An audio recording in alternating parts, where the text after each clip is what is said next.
There. Sure. All right. Good afternoon. We're here at County Building, Dunn County, room 54. This is the monthly meeting for the Committee on Administration. At this time, I'm going to look at the roll, call, looking around here. Let's see. Where do we want to go? Let's start here. We have Mr. Zahns is here, Mike Rogers, Mr. Bauer, Mr. Linnell, and myself. So all the regular members of the committee are here. We do have a quorum to conduct our business today. Approval of the minutes. We have two meetings. We met twice in the week, September 19th, and again, our normal meeting date, September 22nd. Anyone care to make a motion to accept those minutes? Motion. Supervisor's on, second by Supervisor Bauer. Any questions or changes you need to make? Hearing none, all in favor, aye? Aye. Aye. Aye. Opposed?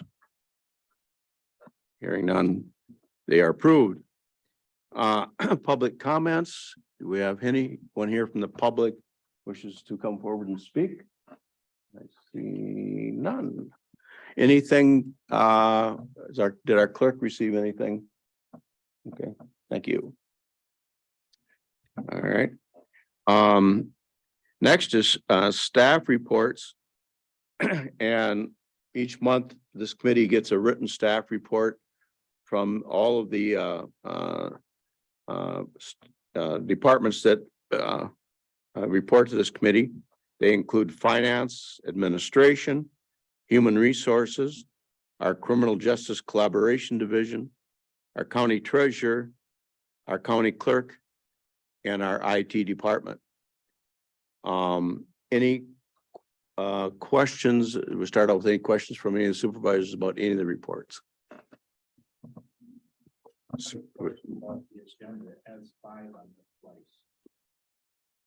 Ah.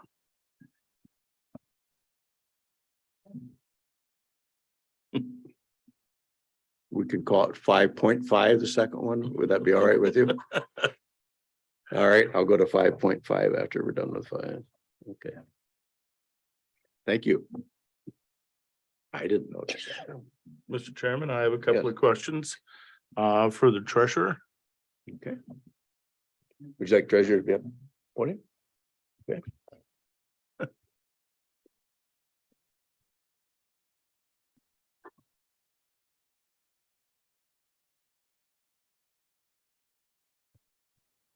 Hello. Hi, Sophia. I had a quick question regarding the you had a meeting with the township clerks regarding the rescinded program. I was just wondering what kind of response you got from them. So I did just host a meeting. It wasn't on the rescinded resolution. When I sent out our kickoff to tax season in 2022. Okay. I just notified them of the rescinded resolution and I included that in my email. So I only heard back from one clerk. It was the clerk from the town of Dunn, with some questions. And I just explained to her how we came to that, process, that we reached out to corporate counsel as well. They did their own research, just kind of walking her through the process, advising her that out of the 72 counties, about 40 of them do this. I do know after being at a recent treasurer's conference that she reached out to another treasurer as well, just to kind of check up, and that's completely fine. But she checked in with a treasurer from Buffalo County who also handles it the way we will handle it, which means we won't pay them out in full for the specials. So, but other than that, this past week on Tuesday, I met for the first time, because I didn't do it last year, with the municipality clerks and treasurers, and everything went really well. No one actually asked me about that. I just felt like I needed to point out that rescinded resolution just to be transparent, so they weren't surprised at settlement next August. Okay. you know, so really there was only one individual that basically brought the concern up at that particular time. That's correct. When we go back and look at that during the last payout amount, Mhm. just off the top of your head, do you have a figure as to how much that is paid out? What we recently paid out this year, I believe it's about $50,000. $50,000 total? And can you give me a number of parcels that would be referring to? It just, I can look into that, but I wouldn't know that off the top of my head. okay. Yeah, I mean, I will say that it's less. So I believe that when we printed our sale book, there were under 600 parcels that were still outstanding. So not all of those parcels would be included in having a special that is still outstanding. But if that's something you're interested in, I'd be happy to get that information for you. All right. Well, I think I'd be interested in it because I'd like to delve into that some more because we're seeing from the individual that you spoke with Mhm. that there was a problem and a concern regarding budgetary issues for the township. Sure. And I just think that needs to be maybe reviewed. And in the future, if we have a change to existing regulations, that the townships maybe need to be notified a little bit sooner Sure. on how this is going to affect them, because really the impact won't be felt until this coming August. Right. But in the meantime, I just think it's something that might be pertinent for everybody to know about. Sure. That kind of thing. Sure. So anyway, thank you. That's the only Yep. question that I had at this particular point. No for problem. you. Anyone else? Yeah, I got a Somebody question for lost. Jen Lee on human resources. I got a call from a constituent and they were wondering about these adjustments. They aren't their actual raises they're gonna get their annual raises anyway, or just adjustments for their wages? Is that for the nursing home? Yeah, wow, yeah, Okay. sorry. Like homemaker, host and certified nursing staff. Hi, I'm sorry, I'm up Oh, here now. Is this okay? Okay. I know I have Yeah. a few more reports, so I thought this might be more efficient. Yeah. So the adjustments were made in discussing with the county manager and the community mentor. A lot of the justification for that was based on internal compression reasons that already existed. So the nursing department employees were adjusted the 2 steps effective September 11th, and then yes, would also get a step included with the 2023 budget. And that was included in the draft budget. The person that had asked me the question, said they're putting in more hours now, so they're part-time, Okay, but now they put enough hours in to be eligible for insurance. okay. Do they also get vacation time? And now why? I can look into that individual situation, but I know if they worked over a certain threshold for the Affordable Care Act, meaning that they would be eligible for health insurance, we could then do a review of the position specifically, and if that should be considered regular full-time, then we could then do an offer for full-time that would include vacation benefits. If it was decided that the position likely isn't expected to go over the threshold again next year, it may be the decision to keep it part-time, but without looking into the specifics of it, I'm not entirely certain what the plan is for that person individually, but we can certainly, or we'll certainly look into it, and I would ask that they reach out to me so that Okay. I can do that. We can Mhm. do that.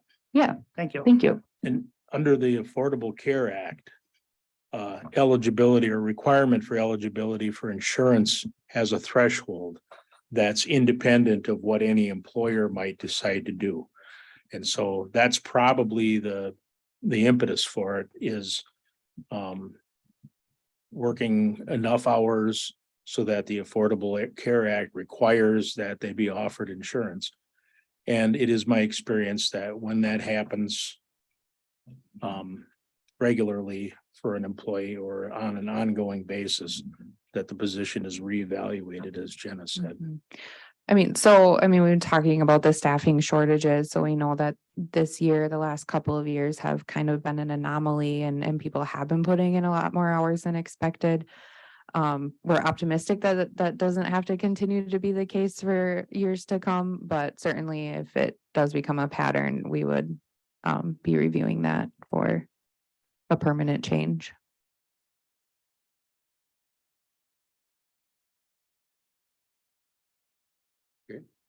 I also had a question for Chris. On your report, you were at your number 20, convene the civil rights plan. I guess I don't know what you guys are talking about there.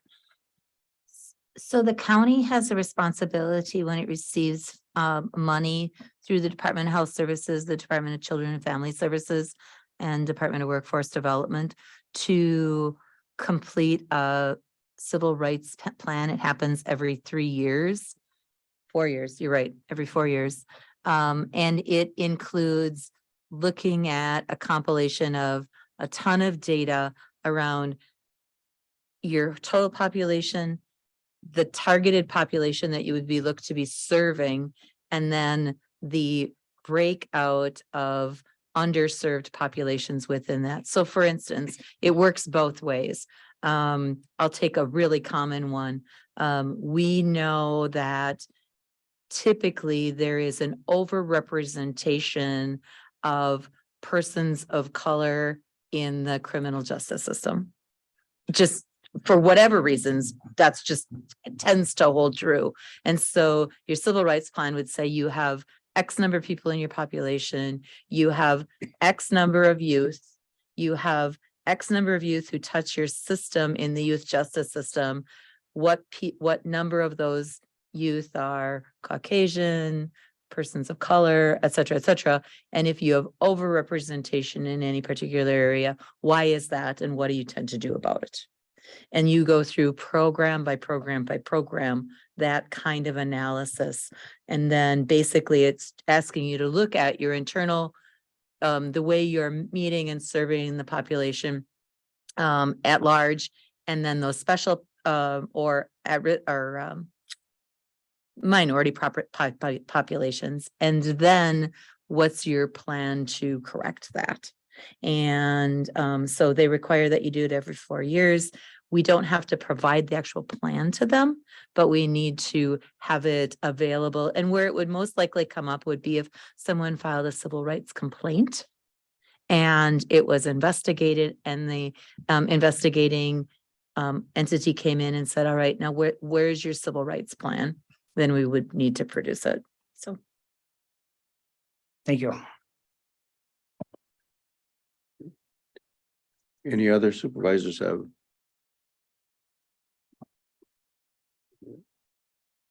All right. I had some discussions and these are just discussions with our county clerk.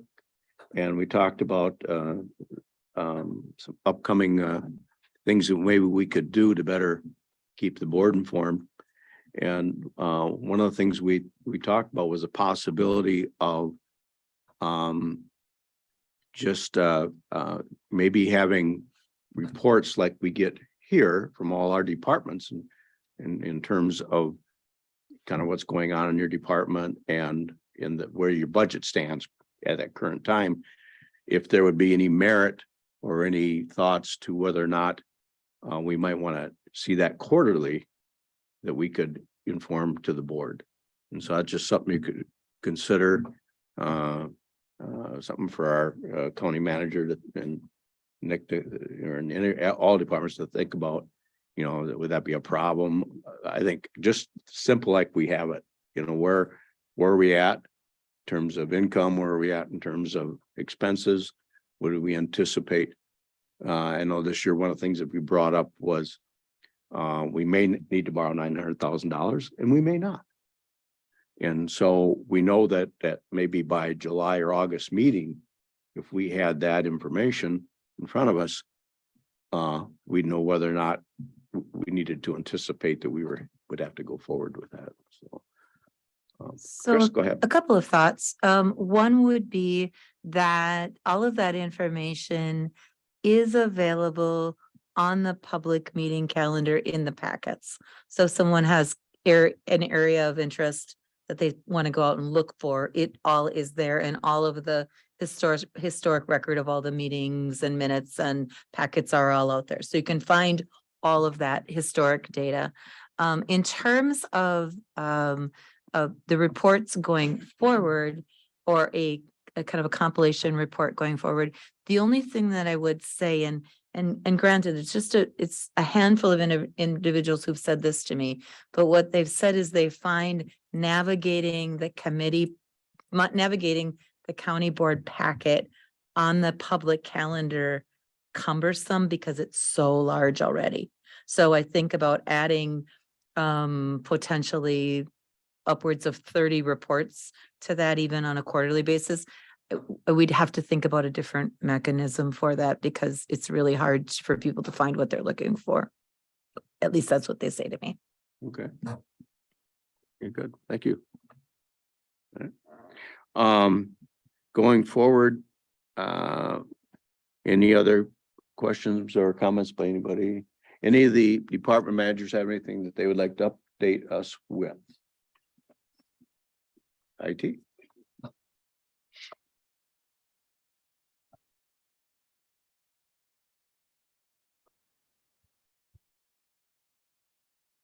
This is a really weird perspective.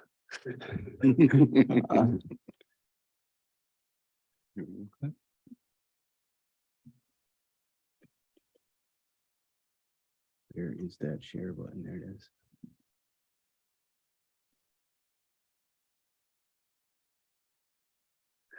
All right, I'm just going to share it in this mode instead of going into the the presentation mode.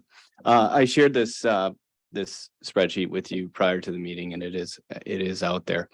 I wanted to kind of give you a kind of a presentation about what we're doing as it relates to cybersecurity. There was a question at last month's meeting, I think more specifically about training, but I think before we got into that, I felt it appropriate to share with you what we're doing, where we are, and how training fits into that entire process, because it's only a very small piece of the very important, but a very small piece of the puzzle.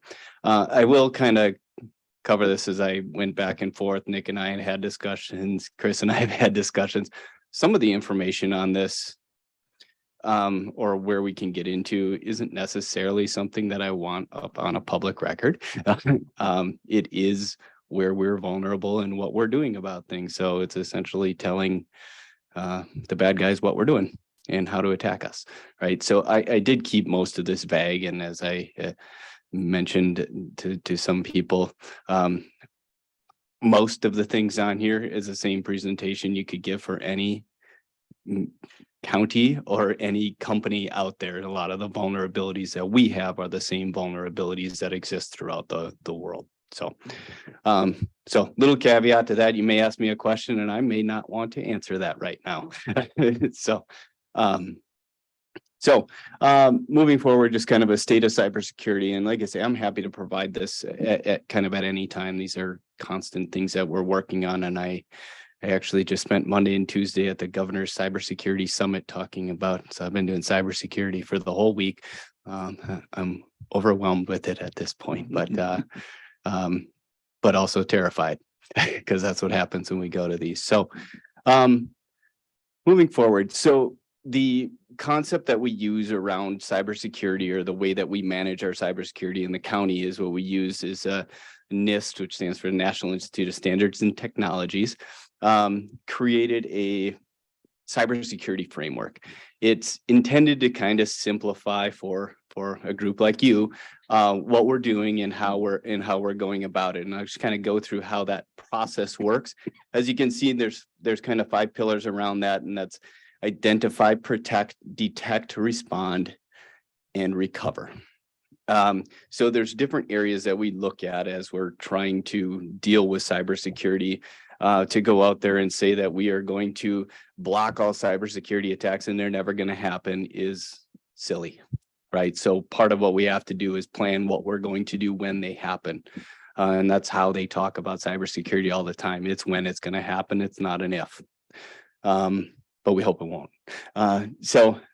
It's made up of these 5 areas. And inside of these 5 areas, so a little bit more about the cybersecurity framework. So this framework, as I said, was put together by NIST. It was done through an executive order by President Obama. It was later followed up with an executive order by President Trump, which made it a requirement for all federal government agencies to follow this framework. So this is something that we do that everybody else is kind of doing, and it is actually a requirement for us to get many federal grants. So there's a survey that I actually have to fill out by the end of the month, which is a piece of that if somebody does apply for a federal grant, they're going to be looking to make sure that we have kind of provided our status as it relates to this out there. So it's been adopted by many different places. So as you look through this is not something that we just made up. This is what federal in the state of Wisconsin has also adopted it. So it's what's being followed through on a lot of that. It gives us that same kind of talking points, those same areas. Like I can go talk to other cybersecurity nerds about subcategory, whatever, and we'll know what each other is talking about. So, I spoke to it. So we have our 5 main areas.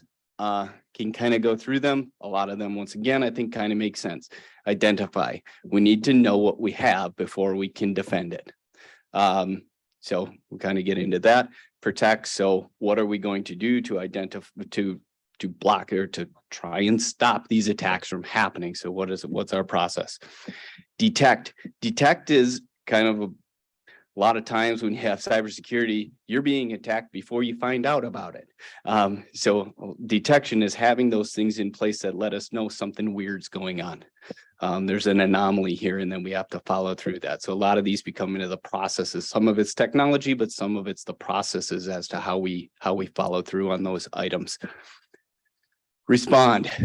What's our response plan? So this is similar to like your COOP plan or something like that, but more specific to some of our IT scenarios that we might get into as it relates to security, but putting together those plans to do that. Then recover.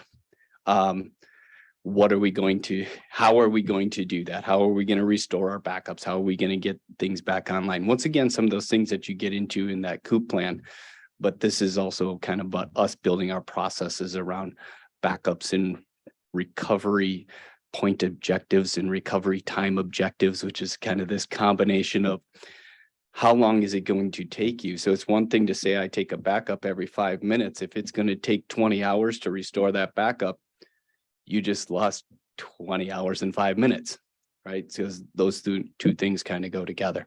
So we have to look at all of those things and how that's going to impact our business. And that's all part of that recover, is how do we come up with that plan to do that?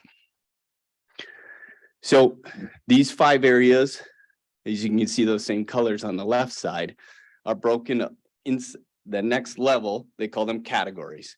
And you can see I don't specifically remember, I think it's like 24 different categories. Do I have it on the screen? And then those categories are broken up into 108 subcategories.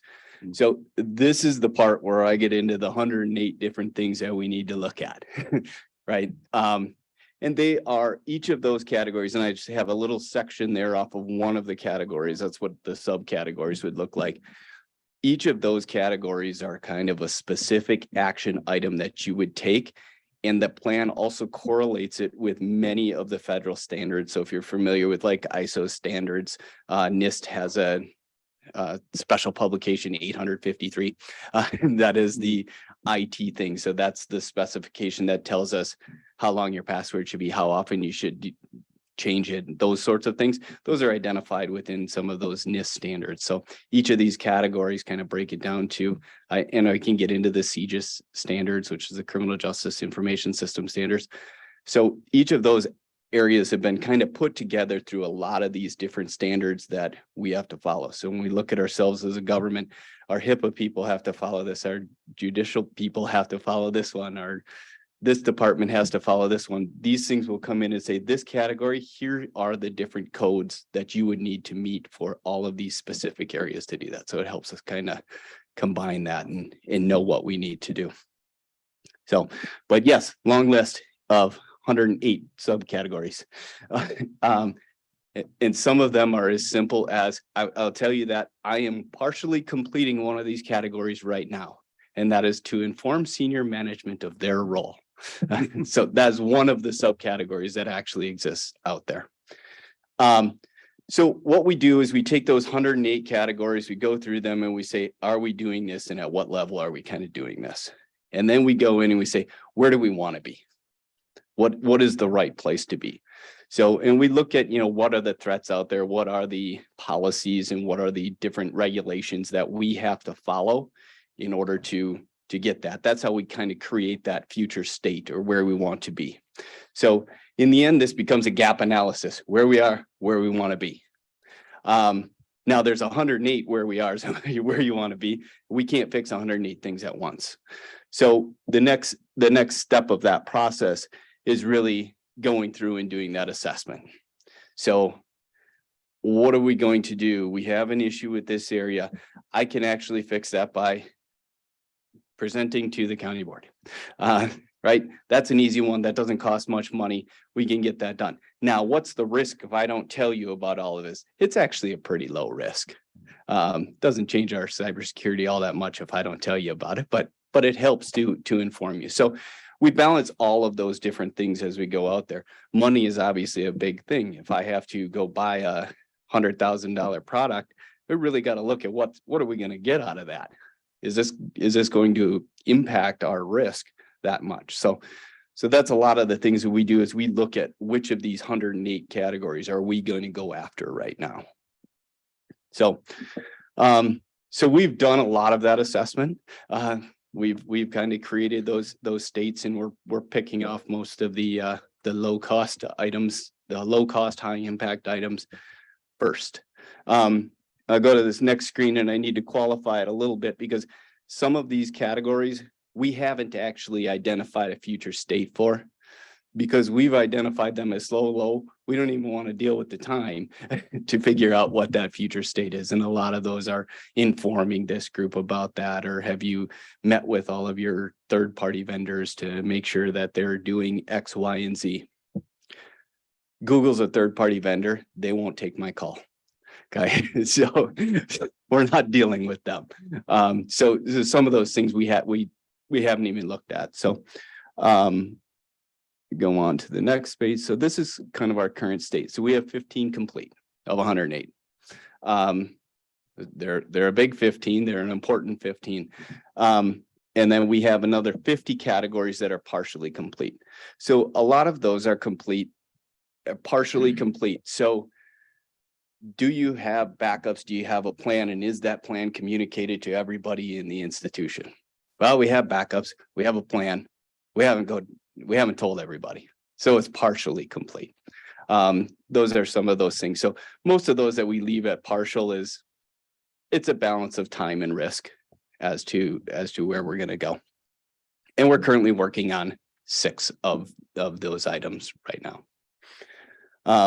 So I know that doesn't add up to 108, but like I said, there are some of them that are actually very low that we're not all that concerned with at this point. And that's part of this plan. This plan is put up for the Department of Defense is looking at the same 108 categories.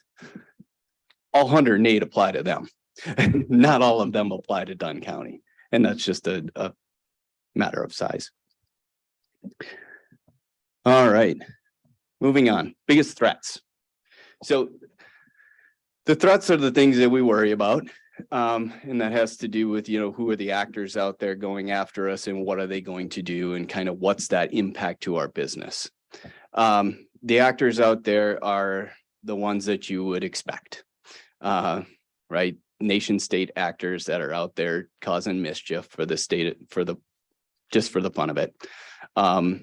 And just taking out our business. And then you have internal actors, or you have in-state actors or in-country actors. They do make up a considerable portion of that, but they're usually a little bit less, we don't worry about them as much as some of the nation state actors that are going after us. So the first item that we have there is data exfiltration. So that is probably our biggest fear. It's also one of the biggest threats out there. And that's basically giving up information that we shouldn't give up. So when we look at that, we look at our HIPAA information, we look at our human resource information, we look at our criminal justice information, that information about you and other citizens within Dunn County that you wouldn't want in other people's hands. And that comes down to our passwords, all of that different information. So one of the biggest sources of that is people taking over your computers and taking it. One of the biggest ways that data exfiltration happens is an accident or negligence on the part of employees. And that's somebody coming up to you and asking you a simple question. I stopped by ADRC and, you know, I need to get this information from my mom and all of that. And they say, well, you know, I really can't give that. I can only give it to your mom. And then we feel really bad. So we give them that information. That is a violation of HIPAA. That can have a major financial impact on Dunn County. The federal government can fine us for that. So these are different things, and that comes down to some of that education of people and understanding what it is and the rules that we have to follow. You may not like them, but you still have to follow them. But that's the number one way that data is exfiltrated from your environment, is by people accidentally responding to something in a way that they shouldn't. Next one's ransomware. We all hear about it. Sometimes ransomware, many times ransomware will come with data exfiltration. Most of the time what they do, they take all your data and then they lock you out of it. But basic ransomware is locking you out of all of your data and saying, give me this much money and I'll let you back in. So that's a downtime, and you have to kind of balance that. Do I pay the money? Do I do this? And what's it going to be like if that happens? If that happens and we're not going to pay money because we don't pay money to terrorists, that means we're going to lose everything and we're going to restore from backup, which means we're going to lose that little bit of time. Plus, we're going to lose the time that it takes us to recover all of our data. I can tell you, we're talking days of outage, right, as you go there. So these are some of the things that we look at, and having to balance what is that important, or what's important enough, how fast do we need to get that back? And that is a financial question, because we can build systems that can get us back up and going in minutes. We can't afford systems that'll get us back up and going in minutes, but we can build them. So we need to be able to balance and weigh that risk in order to do that. And a lot of that's conversations with the different department heads about the data that they have and what they need to do in order to get that. Emergency management, they have a lot of these things in place. They know how they would respond, and we can deal with that. Other areas are in different situations, but being able to build up a plan for that. And the last one is environmental. So we do call it environmental as part of cybersecurity, because they interlock so much with that backup and that recovery, and in that whole disaster recovery standpoint. A cybersecurity attack, a ransomware attack, and a tornado are very similar in how we would respond from an IT standpoint. Although our computers might not exist after the tornado, and they would have to, but they're very similar in how we would go about that. So we do look at a bunch of those different items as being some of the biggest threats that we have out there that we're working on. So the next one is our vulnerabilities. So this is the part that kind of scares me and that I'm sharing in a public meeting, right? If you were going to come after Dunn County, this is what you need to hit, right? So we talked about some of that data exfiltration, and where their biggest problems are people, right? And so this is where this relates to that cybersecurity training, right? Educating people to understand the value of the data and how their actions matter and can impact things. I was talking right before this meeting that the number one way that ransomware gets on your computer is a Word doc attachment. Get a Word doc from somebody, I'm going to double click on that. You just installed ransomware. Didn't even know it, right? So understanding what are those things that I need to look at. When I received this email from Nick, brought it up. I receive an invoice from Supervisor Rogers in a Word doc attachment. I'm not clicking that. You have no reason to send me an invoice. Why would I touch that? But to be able to think of that in your head and say, that's not right. I'm going to stay away from that. If he really wanted to get a hold of me, he knows how to get a hold of me. So we have to kind of be careful about how we do that. And so that's where those cybersecurity trainings that come in, is helping our employees understand where those risks are and how to identify them.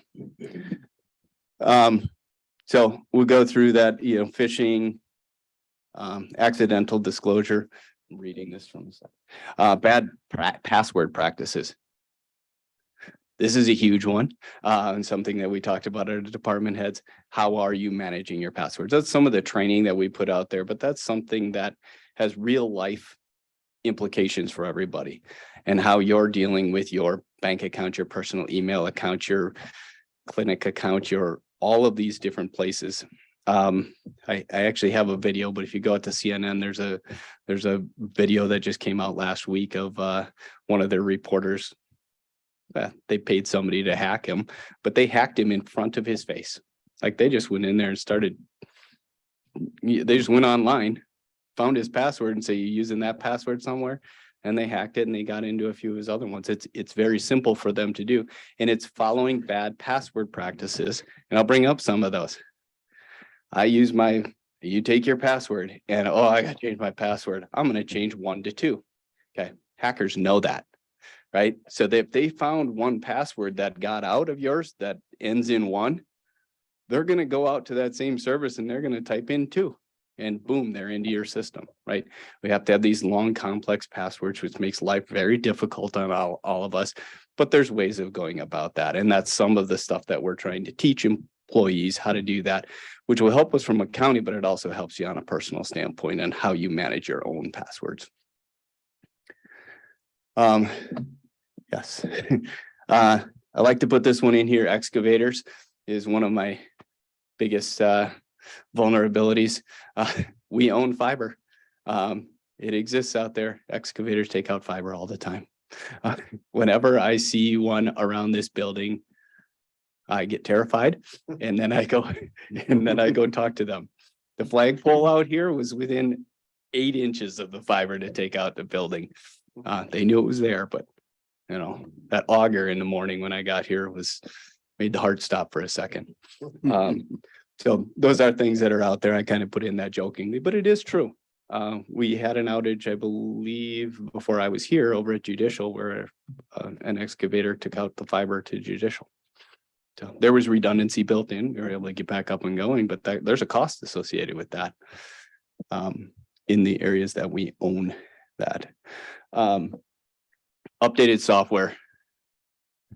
Y'all have to deal with it, right? You see our messages, please reboot your computer. Windows updates are coming out there. That's how they get in.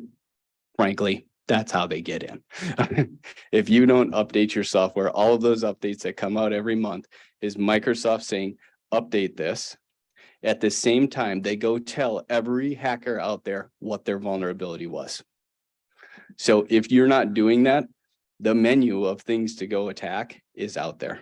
Old software, Windows XP, no longer supported. For 2.5 years, Microsoft has not released an update for it.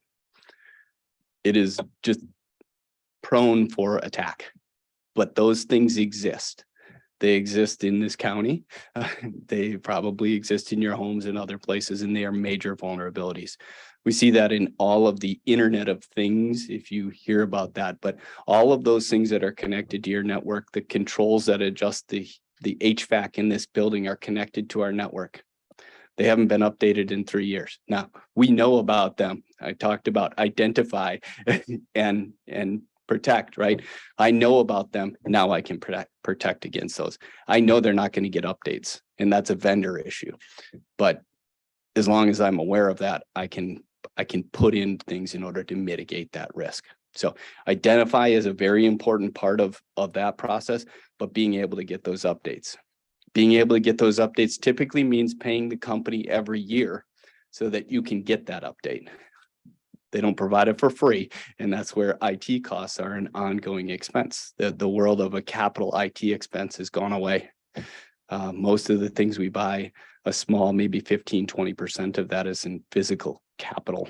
The rest of it is in licensing and maintenance costs. So those are our big vulnerabilities. Yes, the last one, and I get into identify. Critical data needs to be identified. I bring up an example of something that we have actually resolved recently. There is a computer over in Highway that has an inventory of every sign and how old it is for the entire county. Think about that. Drive down a county road and count all of the signs that exist, right? That's part of what they do over in Highway is they update those signs. I don't know what their life cycle is, but they need to know where they are and they need to replace those when they are no longer reflective or when some kid decided that they really wanted a sign that said 420th Street for some reason. So we go out and that list of all of those things exists on one computer. If that computer is damaged or broken, 20 years of inventory. Somebody is now going to have to drive back out down every county road, look at every sign, figure out how old that sign is and redo that. I don't know how long that would take, but we would be paying for somebody to do that, right? So simply putting in a process to be able to back up that file. That's something that we did recently. Highway recognized this, so credit to them. They said, hey, this would be really bad. We should back that up. Now we know about it and we can come up with a plan to do that.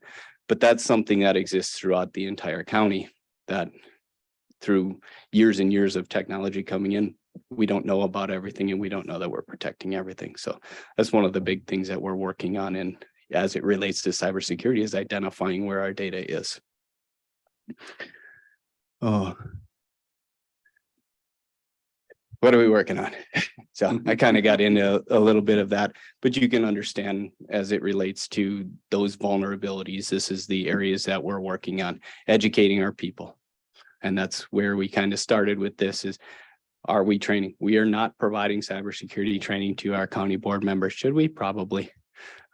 We didn't roll it out because we're rolling it out to 400 people. We didn't want to deal with people that are log in very seldom to be able to do that in the confusion that it could lie.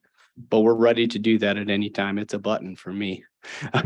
And the way that that process works for all county employees, they get one probably 5-minute video of training with 2 or 3 questions related to that video. So it's a video, answer a few questions to see if you've done that. And then we provide 2 phishing simulations, 2 to 3 phishing simulations throughout the month. So those are emails that you shouldn't click on. And we look to see who's clicking on them. So the software allows us to do a grading system. So if you take a training, let's just say you get 5 points for doing that training. If you click a link, you lose 5 points. And in the end, we get a letter grade, A, B, C, D, F. And then the intent is we're going to look at our employees that are receiving a D or an F, and we are going to manage them through our performance management process and working with HR in order to make sure that they are taking those trainings. You shouldn't be continually falling for these scams. And if you're not taking the trainings, I think I know why. So that's kind of our plan is in education is to put that out there. We do have some people that just never use computers. They never click on that and they never take their test. And that's okay. Because their risk is related to that. They're not in that computer and they're not falling for those scams. So mainly over in the highway area and things like that. But that's how we kind of balance that process. So we can bring county board members in if that is the desire of this committee. Like I said, it's a button for me. I probably have to send out some emails and explain all of that to everybody, but we'll do that. Environmental controls is really about redundancy and how we build our plans and as I said, talking to different departments to understand how they can survive without network, without computer services. Unpatched software, once again, that's about knowing where it is. And it's a really hard thing. we stumble upon it in a lot of cases. But we do keep track of that, and we have a process for when we identify that, what are we going to do? And let's put that plan in place. And then backing up critical data, very similar, identifying those systems. We need to know where that data is, and we need to go meet with all of those departments and talk to them. And frankly, I could go talk to a department and ask them that question, and they're probably not going to know where all of it is off the top of their head. Unfortunately, a lot of these are lessons learned when you lose it and you go, oh, I should have been backing that up. So it takes a lot of thought and to identify all of those. And then I just wanted to put this last little piece out there as it relates to some of the services that are out there and the things that we use. Really bad angle here. So the first area there is the Center for Internet Security. That is a federal agency. It is the newest federal agency. It's about 3.5 years old. It is, it falls into like the Homeland Security and all of the military agencies. It kind of fits in that whole category there, but this is a federal agency set up specifically for cybersecurity. They provide a lot of free stuff for us. Free stuff for us, taxpayer paid for, but federal taxes. So there's a lot of services that they provide to us for free that frankly we couldn't afford. It wouldn't be worth it for us to do in a county. So we can pay for those things. We had an assessment, and for the county, a security assessment done by CISA in association with the state of Wisconsin, kind of looking at where we are from a cybersecurity standpoint. That's a $20,000-$30,000 assessment. If we were to go to somewhere else, they come in and do it for free. We can get penetration tests, they come in and actually like try and hack us. We can get that done by them for free as well. So nice agency that their goal, they're not regulatory at all. Their goal is really just to help critical infrastructure, of which we are, mainly highway emergency management and public health, kind of fall into those critical services categories. That allows us to be able to take advantage of their services. Center for Internet Security, another federal government one. That's a portion of Homeland Security. They can't really figure out where all their security stuff's going to lie. But they also provide a lot of free information with us. And they're the Center for Internet Security provides us with access to an area called, I think this is the one that does MSISAC, right? No, MSISAC is in the other one. MSISAC and EIISAC. Andrew works with EIISAC. They send us emails all the time about when things are happening, right? Like there's been attacks on counties, then they're going after it this way. And these are the people that you should look for. Those are the types of emails that we are getting from that group that help us know about these different things. EIISAC is for election information. Andrew must get 5 billion emails a day from them. So, but it's that same thing. Here's the things that you need to look for, and here's what's going on. Because information sharing is a huge portion of what these agencies, these federal agencies are all about. Because as you can imagine, there's a few agencies, and the concept is they're helping kind of centralize all of these communications and push those out to the areas. And the final one that I want to go over is the Wisconsin Cyber Response Team. This is a group that is unique to the state of Wisconsin. There's other states trying to start it up. They're jealous of us. Ultimately, a lot of the cybersecurity grants that the federal government has had kind of live in or run through this Wisconsin Cyber Response Team. The grants, a lot of the grants that came through COVID or the infrastructure bill as it relates to cybersecurity go to the state, and then the state decides how they are going to distribute those to local government. Those grants require 80% of that money go to local government, but that money has to go towards the state of Wisconsin's cybersecurity plan. So the the state of Wisconsin's cybersecurity plan is sitting back and looking at how can we secure all of the state of Wisconsin? So they could give us $100,000 to buy a new firewall. 6 years from now, we're going to need to buy a new firewall and there's not going to be a grant available. So what can they do in order to make this money worthwhile? So they have created this cyber response team. It is kind of a volunteer agency. It's run out of the State Department of Military Affairs. A lieutenant colonel in the, I don't know, some agency kind of oversees that whole concept. What it is there's, I believe, 390 members. We had a meeting about this at 1 o'clock today. 390 members that are state and local government IT employees. We all go, we all meet, have conversations about what the current cybersecurity world is like. The cyber response team takes that money and gets trainings, very expensive trainings in a lot of cases, puts those together and makes them available for the members of this team to get trained up on how to respond to a cybersecurity incident. One of the things that we don't have, and many IT departments don't have, we don't have trained computer forensics people. Because why would we? You only need one when something happens. But when something happens, you need one, and they're expensive. This cyber response team is training groups of people throughout the state of Wisconsin with that skill. And if we were to have a cyber response, a cyber issue in the county right now, I can call them up and we'd have 4, 5, 6, 10 people from throughout different county and other municipalities in the state would respond. They would show up here at Dunn County and they've been doing forensics. They would have people to communicate what's going on. They'd have people helping us restore and getting us back online. Everything that you would need in that recover phase of that. That's something that counties and municipalities can't afford.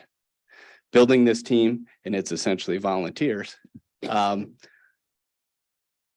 gives us something to rely on in that area. It also provides free training for our employees on how to do all of these things and how to secure us. So that's kind of where a lot of those cybersecurity grant funds through the state of Wisconsin are happening. So we have 2 employees that are going to take a 4-day training in Madison next week, paid for. So, well, we have to pay for them. They're going to reimburse us, but yeah, so that's a great service that's out there. And it's just people that we can chat with at any time we have an issue, they're here to respond to us. So those are the things that are going on in the state and kind of where we are here. Any questions? I cover everything or did I just confuse everybody? Quick question, yeah. Not to scare myself to death, but not to scare myself to death, but how many ransomware attacks do we actually receive in a given time period, say? Us Dunn County? Yeah. You hear about hospitals have, lost all their software and had to pay $250,000, that kind of thing. Or is this something you don't want to answer? Yeah, no, I believe so. State of Wisconsin, I believe there was 50 schools, municipalities or counties that were affected by ransomware in the last year. I believe that's what they're up to. It's happened around here. It's hard to say, how many attacks are we getting? So we have our email filters out there and different things like that are blocking messages all the time, right? Those are wins. But they're typically, we don't even know that we won. It's just blocked. Okay. So they're happening. I can tell you, they're coming after us. We could be hacked right now, right? Back to that detect part. They are going out there because what they'll do is they'll get access to a system and then they just start doing inventory.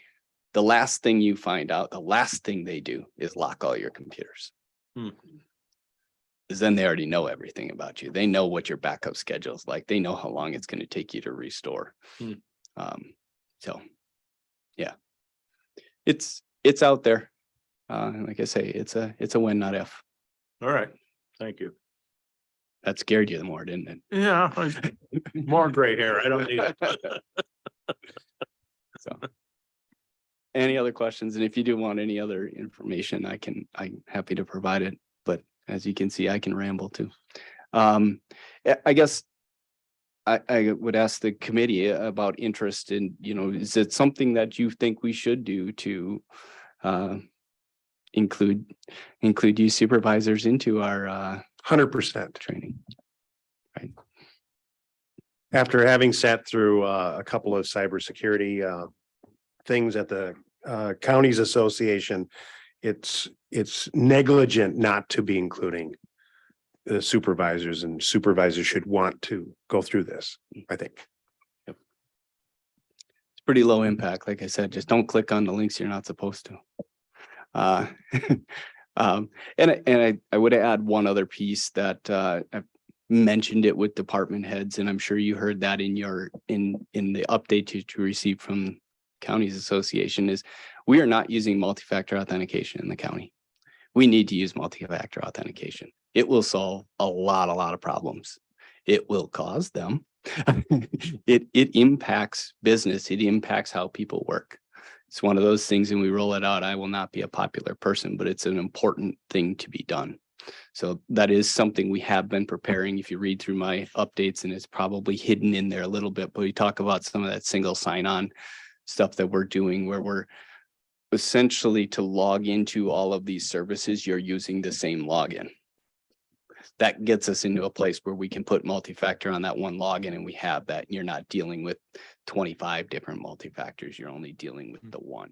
So that's all kind of part of that process. And that is something that is soon to come. So. All right. Dan, I have one more question, if I may. Please. All right.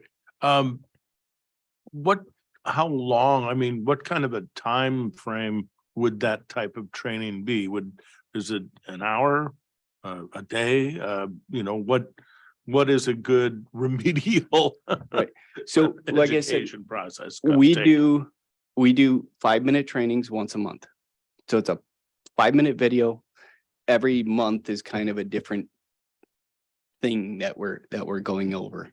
As we relate to these trainings, we have to deal with our millennials.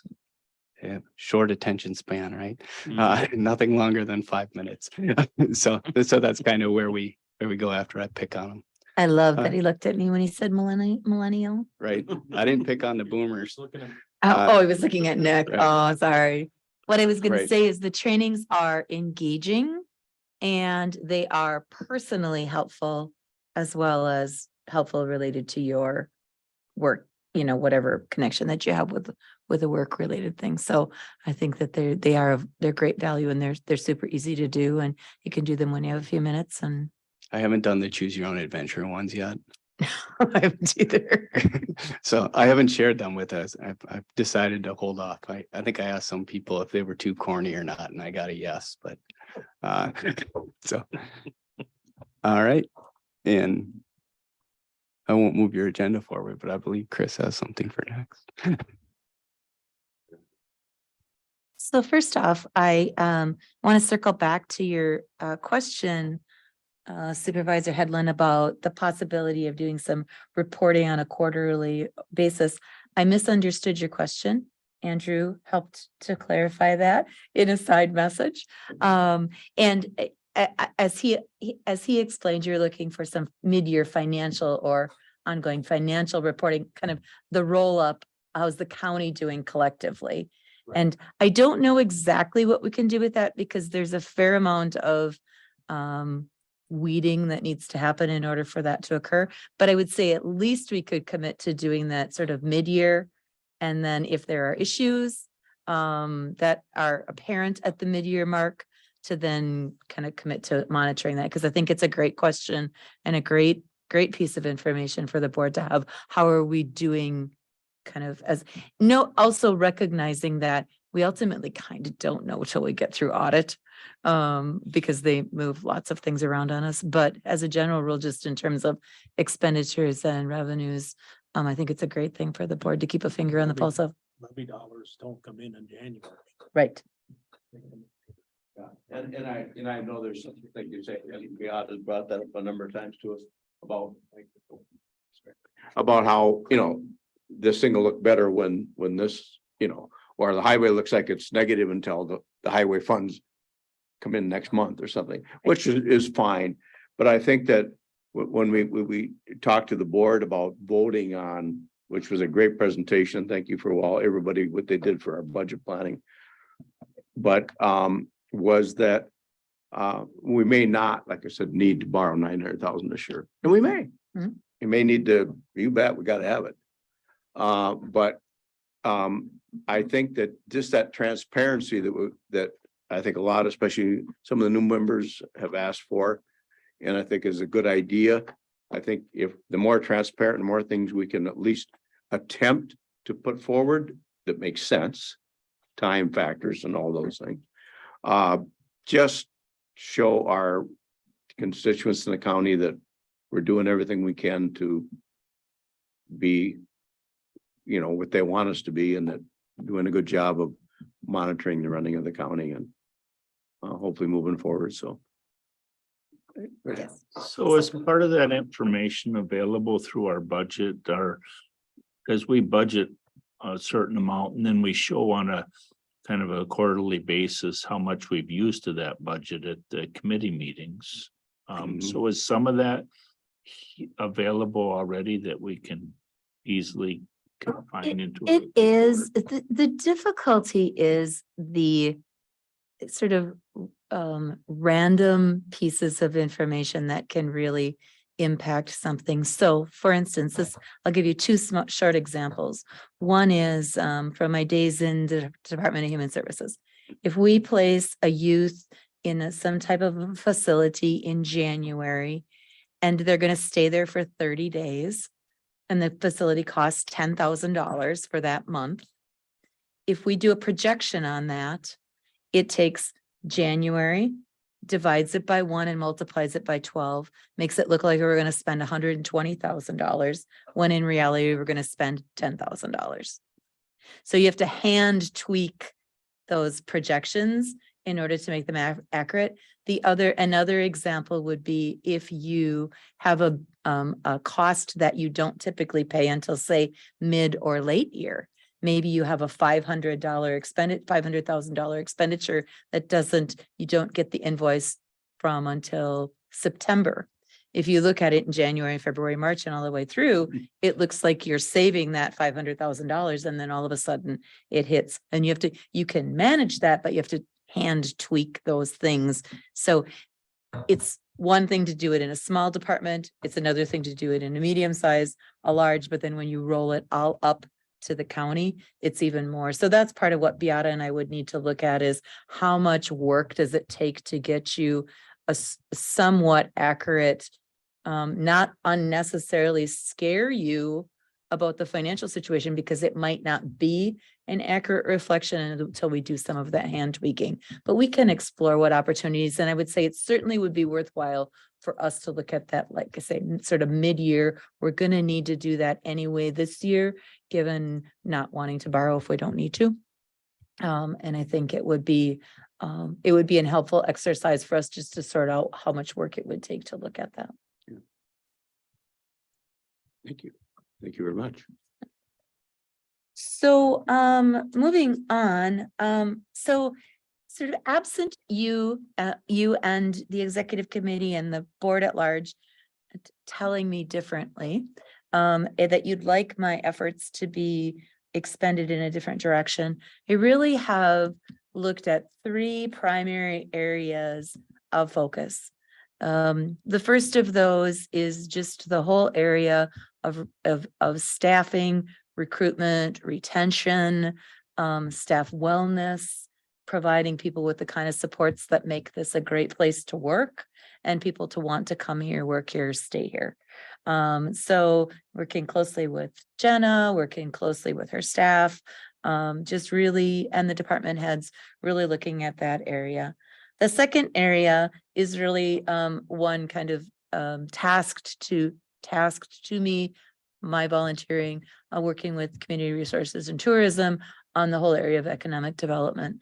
So really kind of thinking about all the things that roll into economic development, not only just business recruitment, and retention, but also housing and community well-being and all of those things that come into play. But the third area that sort of self-identified, but based on the things that the board has identified as important to them, is really how do we do a better job of that transparency, of that promoting the good work that we do and the comprehensive work that the county does. How do we engage people in the process, understanding that there's a danger in engagement, because then people ask questions and sometimes poke sticks at your engagement. But how do we do that better? And I had a meeting a few weeks back with Dan and with Krista Vind to just talk about some ways that we might start to put together a communication plan. It has a side benefit. Communication has a side benefit on the recruitment and retention and the economic development side, because one of the things that we know about the younger members of our workforce is one of the first things that they often do when they're looking at an employer is go out and look at what kind of a social media presence that they have, what type of employer that they appear to be, what sort of data exists out there that would lend them to believe that we were a good place to come to work. From an economic development standpoint, if I'm a site selector, or I'm someone who's working in the economic development field and I want to know kind of what is Menominee, what is Dunn County like? I'm going to go out and look at the website. I'm going to go out and check out the social media, all those sorts of things. So I think anything we do along the lines of communication is going to enhance that. So Dan and I and Krista kind of started, we're going to continue to meet on a regular basis and just try to formulate a more comprehensive plan. But one of the low-hanging fruit that we thought that we could sort of pluck off of the tree was a short county manager update sent out via social media approximately a weekish before the county board meeting. So basically about the time that we would be getting the agenda out, we would be able to also put out a little quick video. And so this is, I'm going to show you our first attempt. Keep in mind, we have lots of work to, there were a lot of outtakes to even how sort of not unrefined this might be. But we wanted to just kind of get your feedback about whether you think it's an area that's worth pursuing, continuing. So What's the blooper reel? I know Krista said,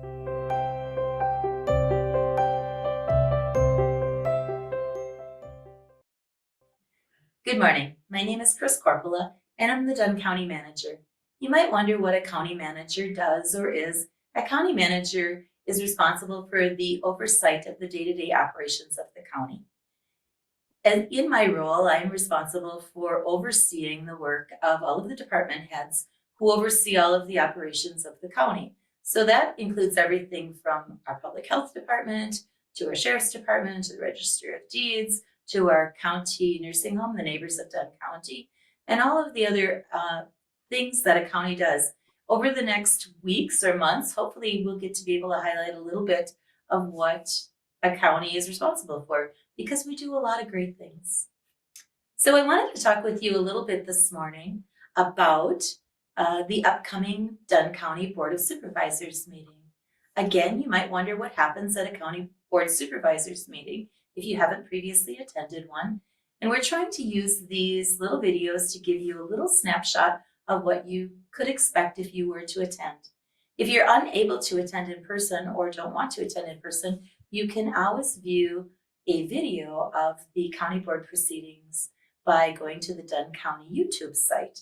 And if you subscribe to that, you can find all of the committee meetings and all of the county board meetings for the last several years, and you can watch to your heart's content. So this week at the county board meeting, we're going to speak a little bit about the development of a new tax increment district in the Menominee City proper area. The Dunn Department of Revenue has a great resource on learning more about tax increment districts, TIDs as they're called, if you'd like to know a little bit more about that. We're going to talk about the final 2023 budget proposal. The county board will do its sort of last look at that before it approves it in November. And we are bringing to them a balanced budget. There is a report out on the potential development of the Tainter Lake Rehabilitation District. And there was a public hearing some weeks ago, and now there will be a report out on that. There will not be a vote on the actual potential development of the district, but there will be a report on the public hearing. And then the county board will do some routine budget adjustments each year as different allocations and revenue numbers become known. There's a need to adjust our budget. And so we do that in each meeting. And then lastly, they will be looking at our 2023 pay grid for staff and where there will be increases. At this point in time, it's anticipated that there will be a 3.5% increase in staff wages, as well as some step adjustments as they earn additional pay for their longevity with the county. So those are the things that you can anticipate seeing if you come to the county board meeting or if you watch it on YouTube. And we hope that it gives you just a little flavor so you can tune in or you can highlight into that portion of the video if you are interested in any of those topic areas. Thanks for joining us this morning.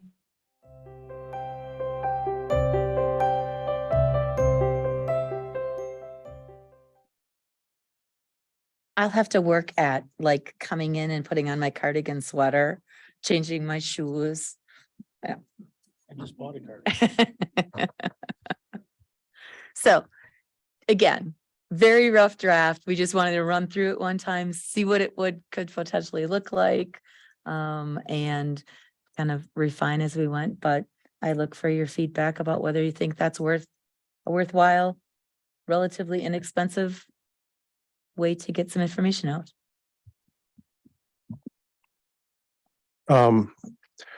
As someone who owns a video production company, I will be happy to provide some tips and tricks.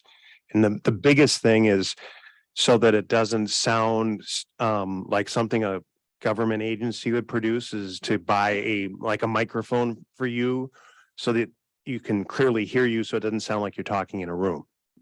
But I think doing that on a regular basis is really important, and maybe condensing it down, that information down like you're doing, so that, people aren't having to read, just a dry press release or an agenda document on the website is also really important, which is, is one of the things that the CRNT committee is working on, with like having a regular communication on a regular basis. And this would kind of fold kind of nicely into that, so that if we actually do bring that individual on and they're talking with you, he would be able to help massage some of that wording so that it's like less dry and is more engaging. Because I think getting that information like that, people will take time to watch a 3-minute video. They might not take time to 5 minutes, 10 minutes to read a bunch of agenda or even minutes, but they will, they can watch a video. Nice first start though. I think it's great to put anything that we can get more interaction with the public, I think is always a step in the right direction. So I certainly think it's a great step forward. Yeah, I would say definitely. That's the age we're in. We really are. Just exactly what you guys have said is that people will, they like to see it. I mean, I always say they'd rather send a text and read a 30-word text than they would take the time to call and chat a lot of times with somebody, because, well, here's what I got to say to you, or whatever. so I think so. I like it. I like it a lot. So this is about, I love data. Kind of a data geek, but this is about a 10-year-old data point. But about 10 years ago, so you can only imagine how much greater this is now.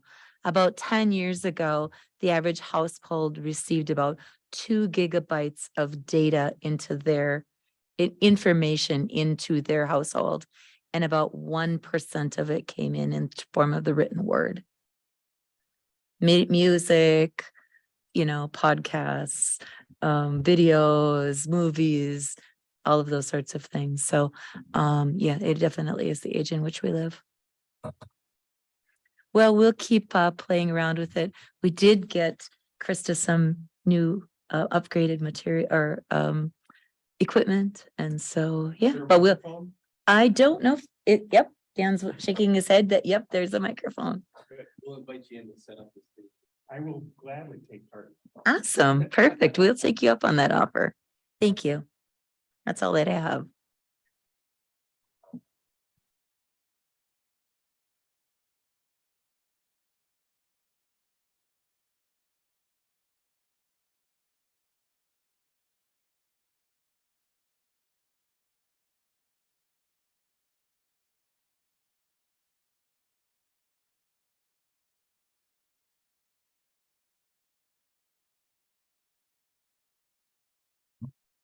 Request for $3,000 for our contingency money to go to the Chippewa St. Croix Rail Commission.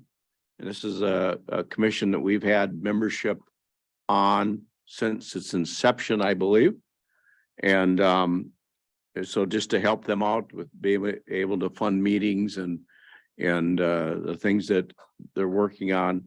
Obviously, it's not a big expense, but we do have the money. We have a contingency fund this year that we put funded at $125,000.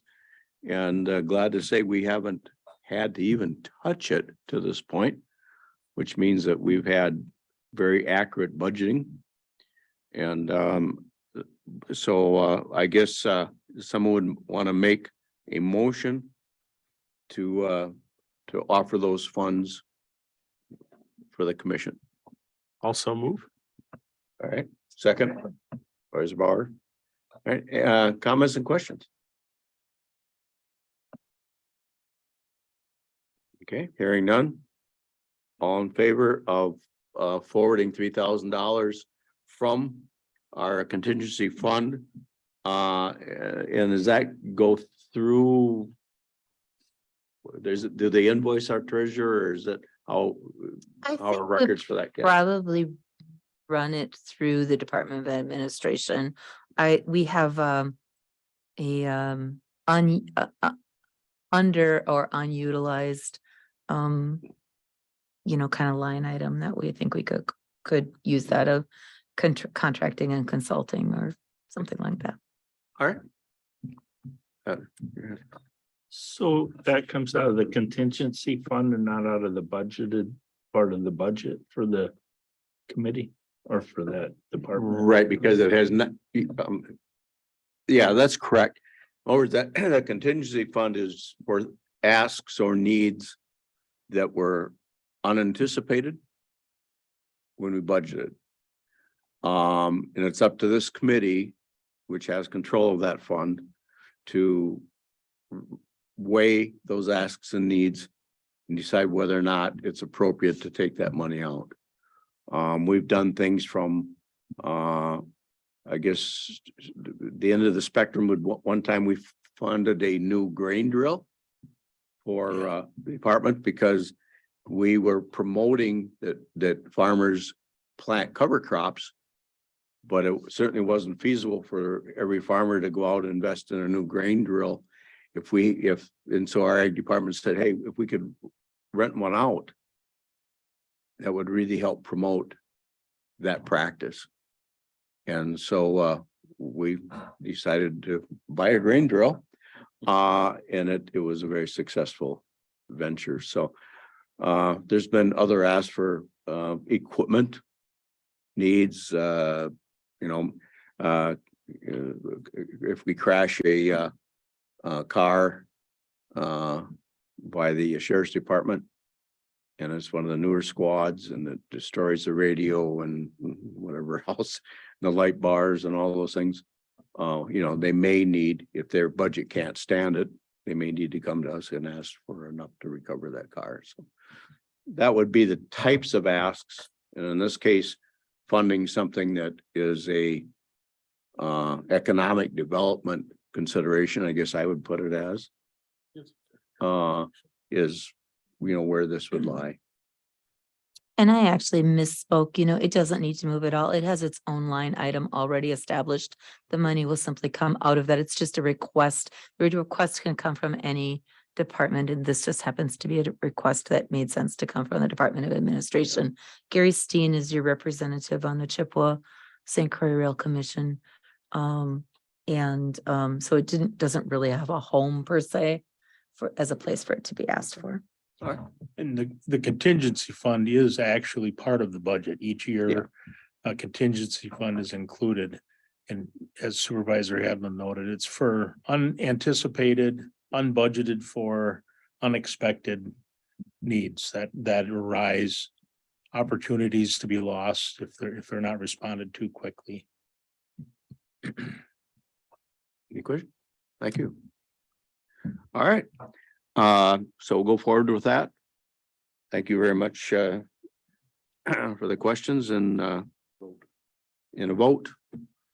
We still need to vote. You still need to vote. Someone make the motion, we vote. Yeah. We've already done that. We did? Do we have a motion?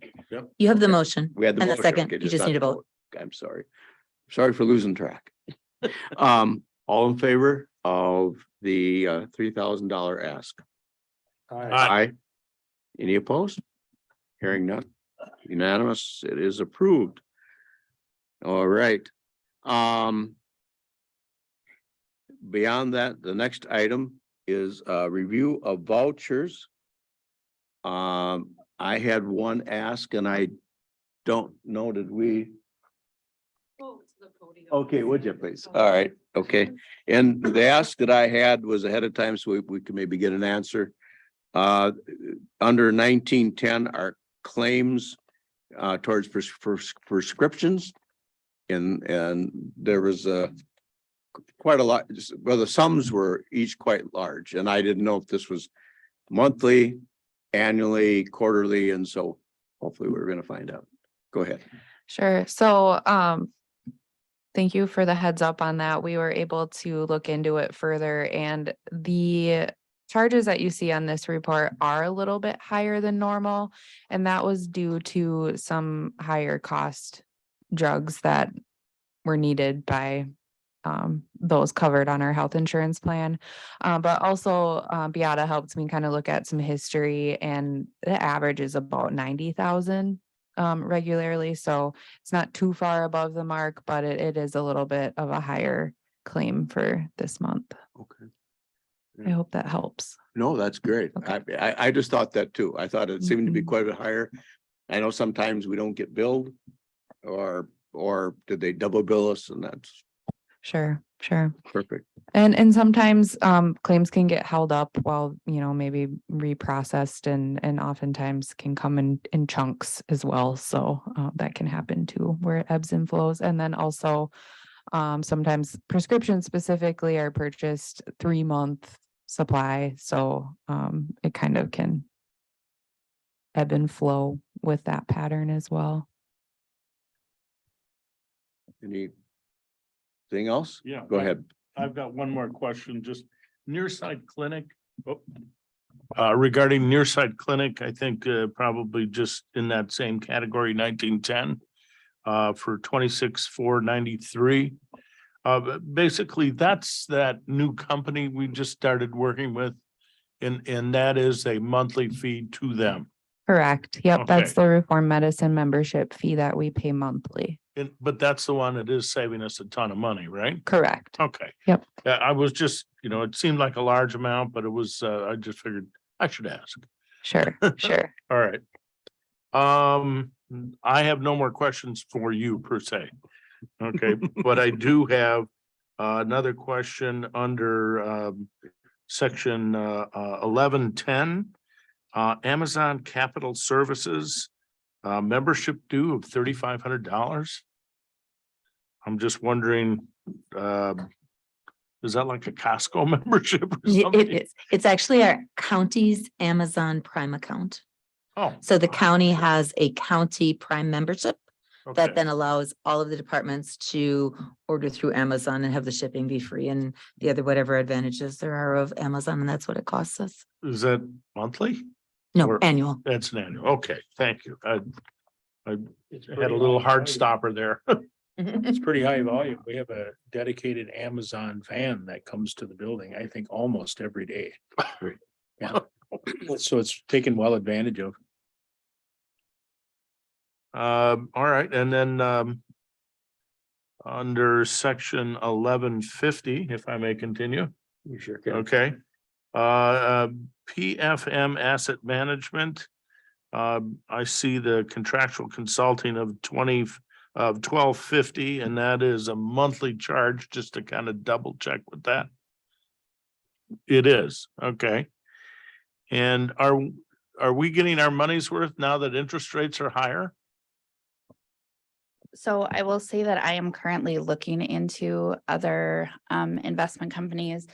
Speaking with my counterparts at different counties, there's some money to be made, I think. And with the amount of money that we have with them, it is often they charge a percentage.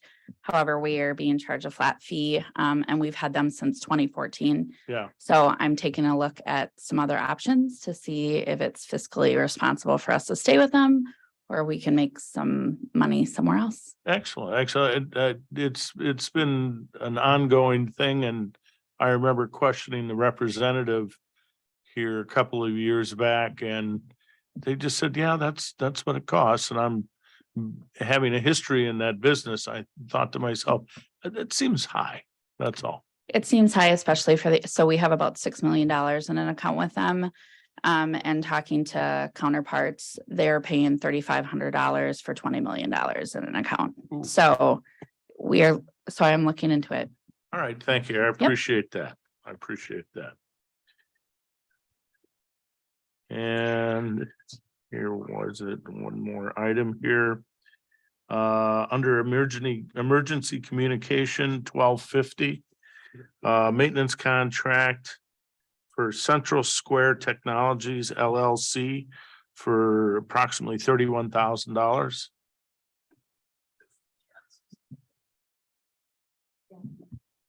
Go ahead, Dan. Just wondering if that's an annual fee or a quarterly fee, or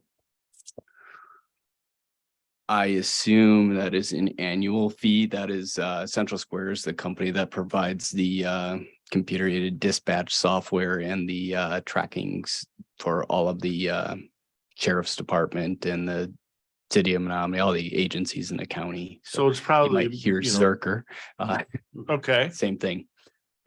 Just Yep. curious about that. If it's not an annual fee. Wow. I'm fairly certain everything they have is an annual fee, but we can follow up. Okay, and then I also see under 1270 also another maintenance contract to the same company for $17,813. Also, Multiple modules. okay, all right. So yeah, that'd be my I could pull up the bill in order to do that, but All they right, they well, have multiple modules where the computer aided dispatch is a separate cost than the system that the sheriff's department uses, and then they have integrations with the State Department of Justice. That's another charge that comes in and all of that. So multiple pieces. The total number to Central Square is a big one. Well, and I just saw it multiple times here this month, and I kind of thought, whew, Yeah, you'll probably see it in the sheriff's area as well. okay, That's in patrol.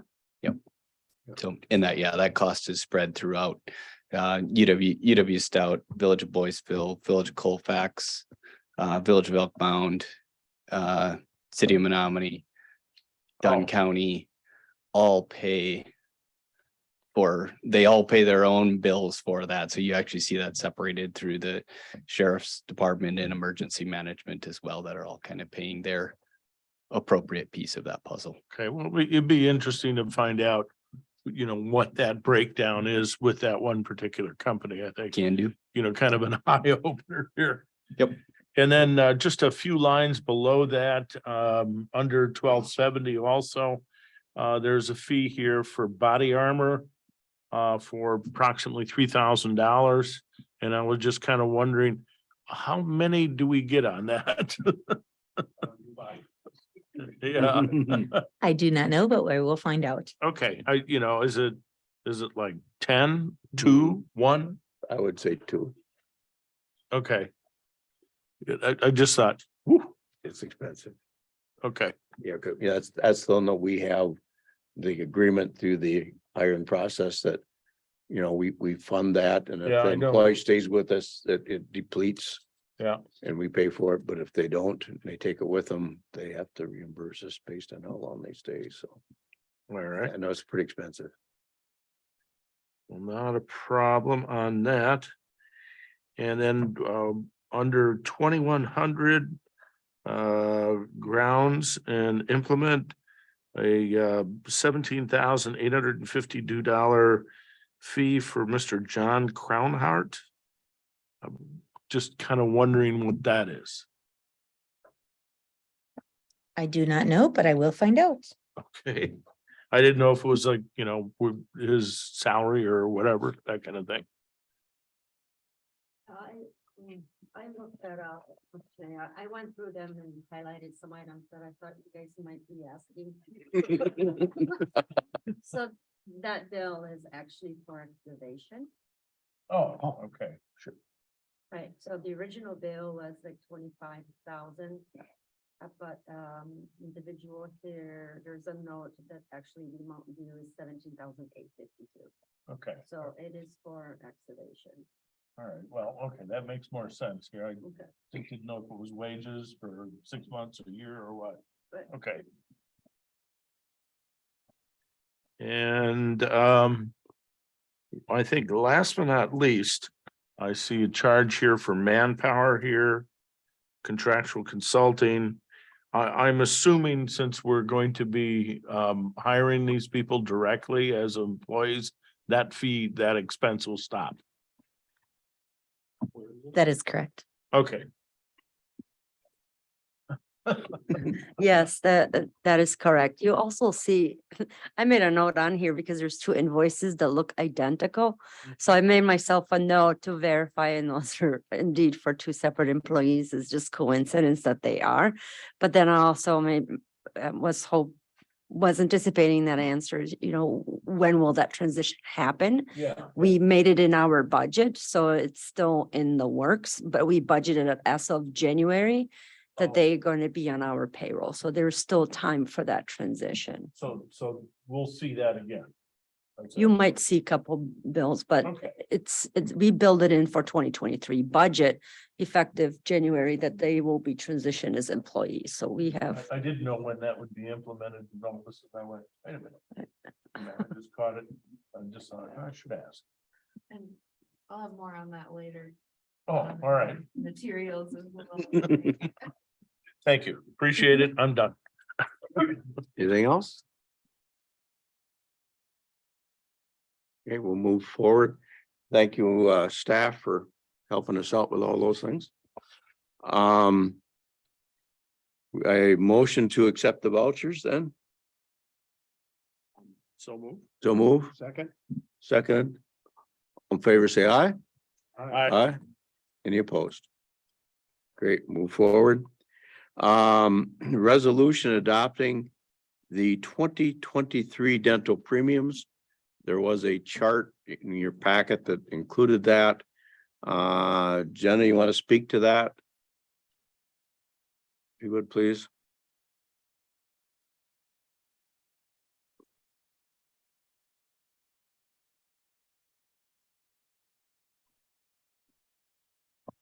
I'll spare you another PowerPoint presentation. So I'm just gonna kind of summarize the report that I did provide.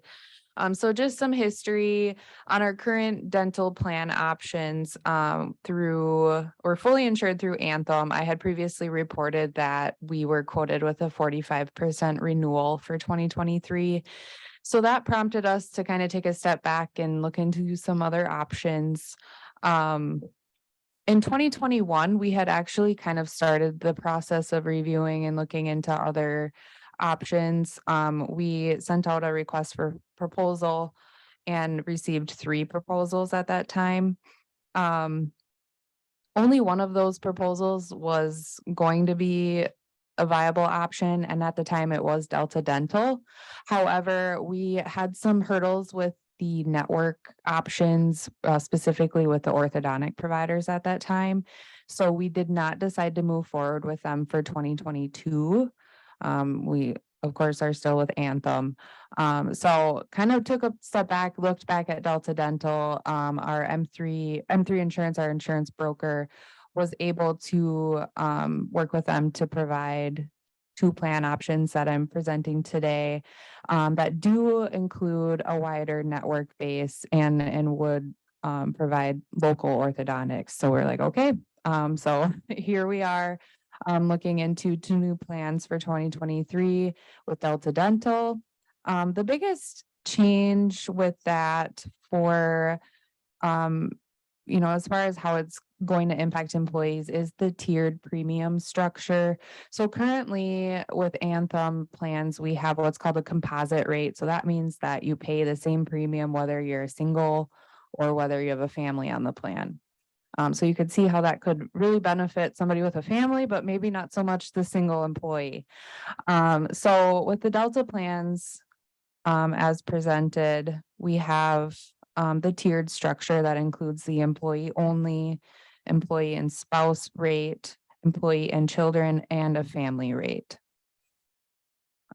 So the take home with the difference in the tiered plans is that single employee only plans would be actually a huge savings to the employee and can be a little bit more attractive for recruitment.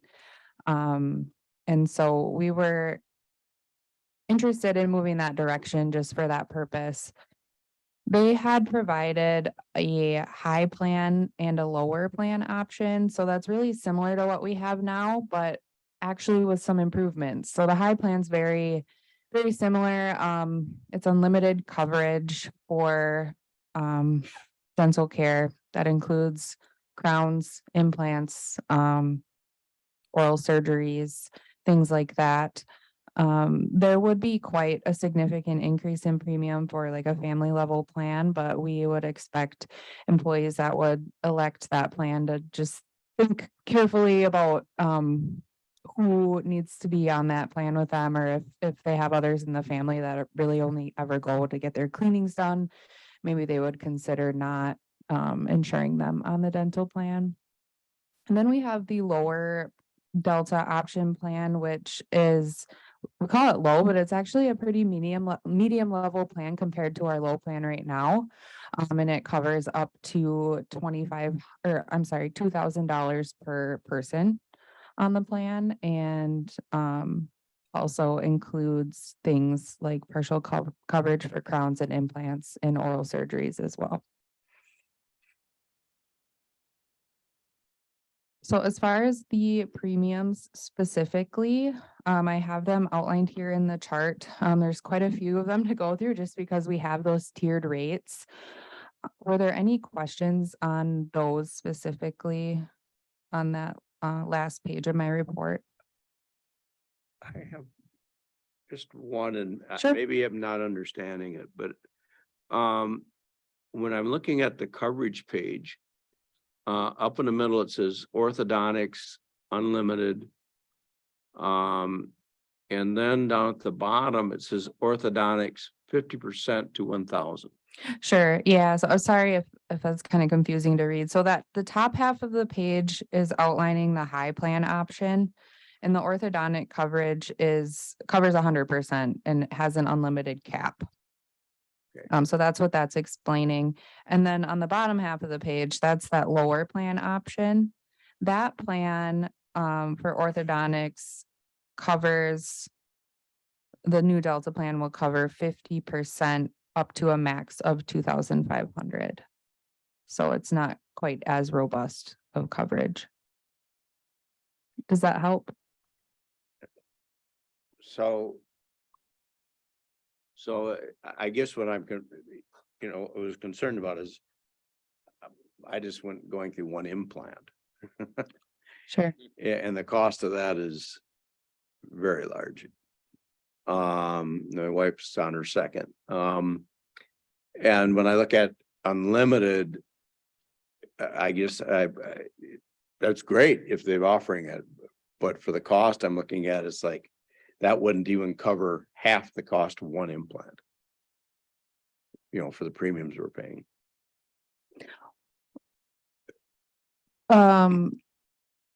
It is an amazing offering. The high plan, unlimited plan I mean, I hope it feels a is. little too good to be true, but they offered it and they gave us a 2-year price commitment. And Right. again, with those tiered premiums, that really did make the difference. I mean, the family plan, it is quite a significant increase and we understand that, but we hope that the lower plan option is still an attractive and good enough coverage for a typical family situation as well.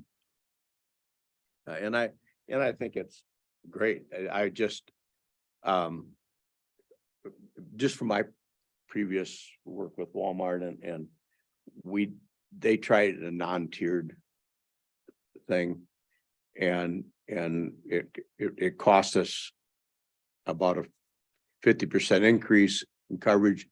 And the company says, no, we can't, we're not gonna fund that. And they went self-funded and all the good stuff went away. So I will say too, we did have the discussion about self-funding dental.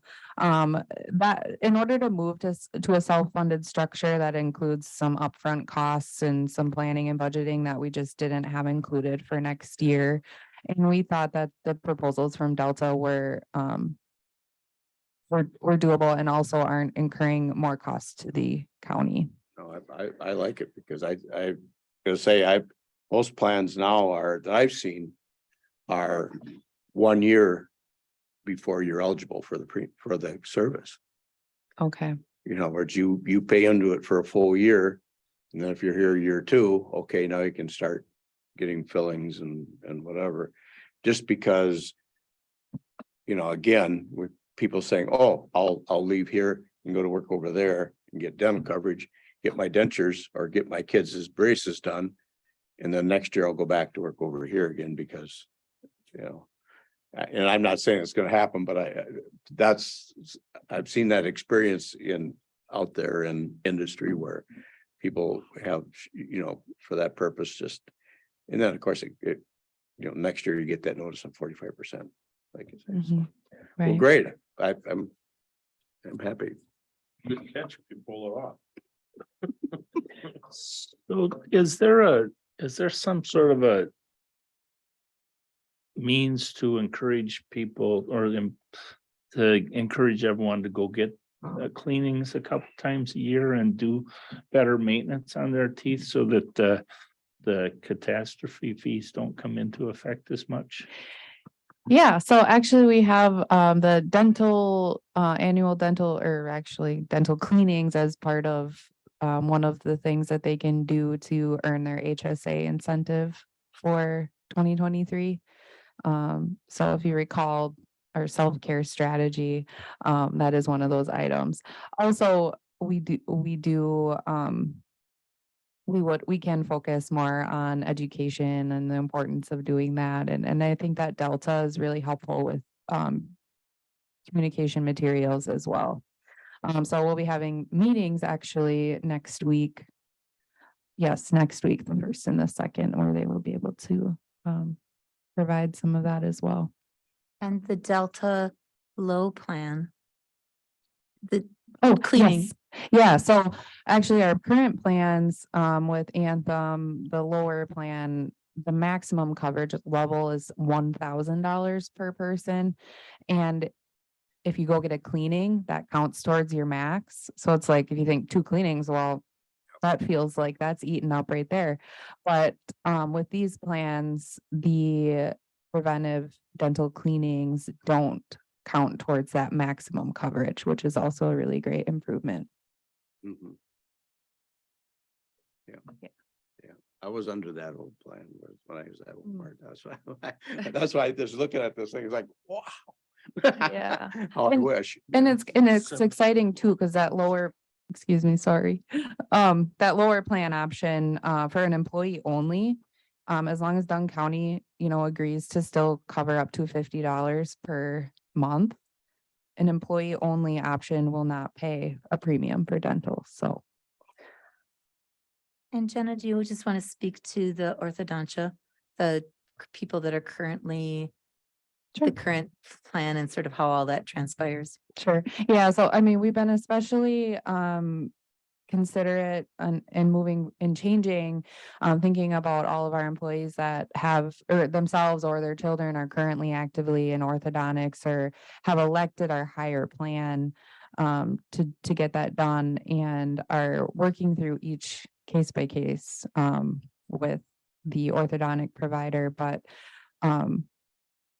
essentially wanting to make sure that they are able to keep that coverage or wouldn't be harmed in the process of transitioning. We were able to find out as long as their claims have already been paid by Anthem, they would be able to elect a low plan and still carry out their orthodontic care.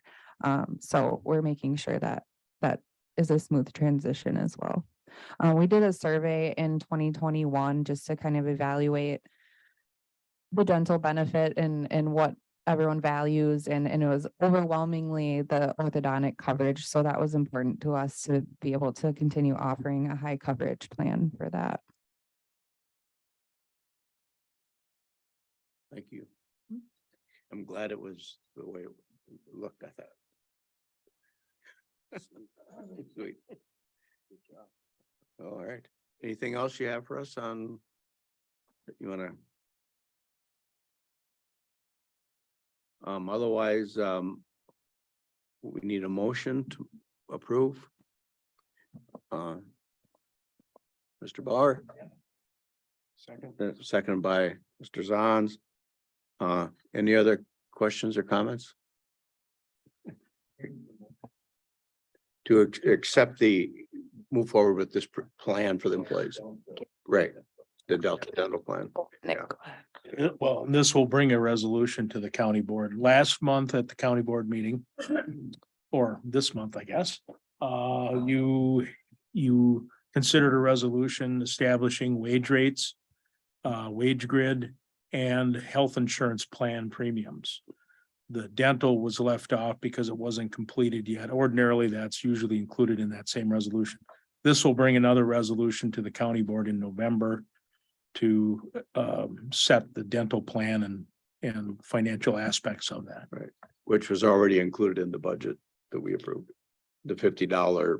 Yes, Yeah. I believe it is, yeah. I will note with that lower plan option, single only, there will be a slight decrease to the county responsibility because the monthly cost is only $46.14. So that's another win.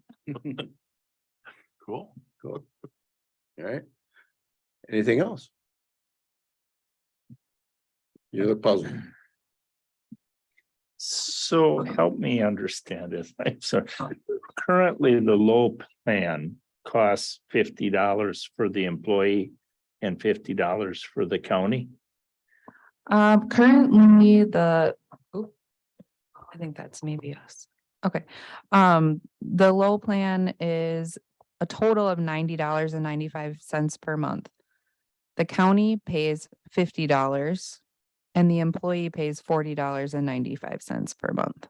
And that's whether they have a family plan or a single plan. And the new plan, the employee will pay nothing and the county will pay the $43. Right. If it's approved for the county to continue paying $50 towards a dental plan, which is no change from this year to next year, there wouldn't be an employee responsibility for the low plan employee only option. So maybe this is a silly question, but I always feel that if you have a little skin in the game, you always pay a little better attention to it. So the employee paying like $10 a month would make them a little more aware of what's going on. But just a thought, was that concept thought of where the employee does pay, I mean, maybe a very small amount, but still some amount? We certainly can consider it. I think with the timing of us receiving the renewal from Anthem and then also working on the budget at the same time, it's at this point probably efficient to go status quo, but I think I would defer to the guidance from the committee on how to move forward with that.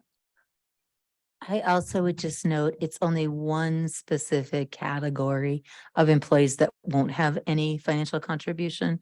It's only a single person on the low plan who would not have, everyone else would have some, although in many cases reduced for them as well, but would have some financial contribution. It's great that they are getting a reduction, and I completely, that's great. I just, to go back and change it later after you give something, it's hard to then take it away. So it was just a thought. Thank you for entertaining that. If I may, just chiming in. So the quotes that, and I'm sorry if I mentioned this already, but Delta had provided was a 24-month rate lock. So we wouldn't expect an increase for 2024. However, we do want to make sure that we're engaging in education with employees too, like expecting if there are high claims that would likely drive up the cost of premiums and to be able to do that education as well and hopefully help towards them being good consumers of the care in the end. Are you saying I should reschedule my total veneer makeover of all my teeth? I don't think veneers are covered.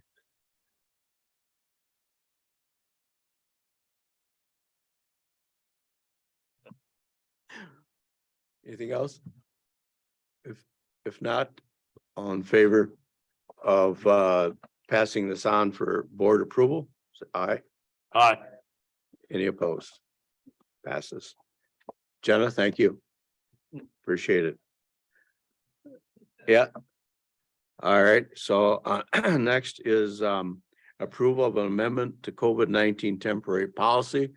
And for those who have served on this committee or paid attention, for a while, this was about every 90 days, seems like, and so I'm glad to see it kind of going the other way. Go ahead, please. Sure. So as I outlined in my report, the Centers for Disease Control and Prevention had released updated guidance in August of 2022. They released updated guidance what seemed like weekly.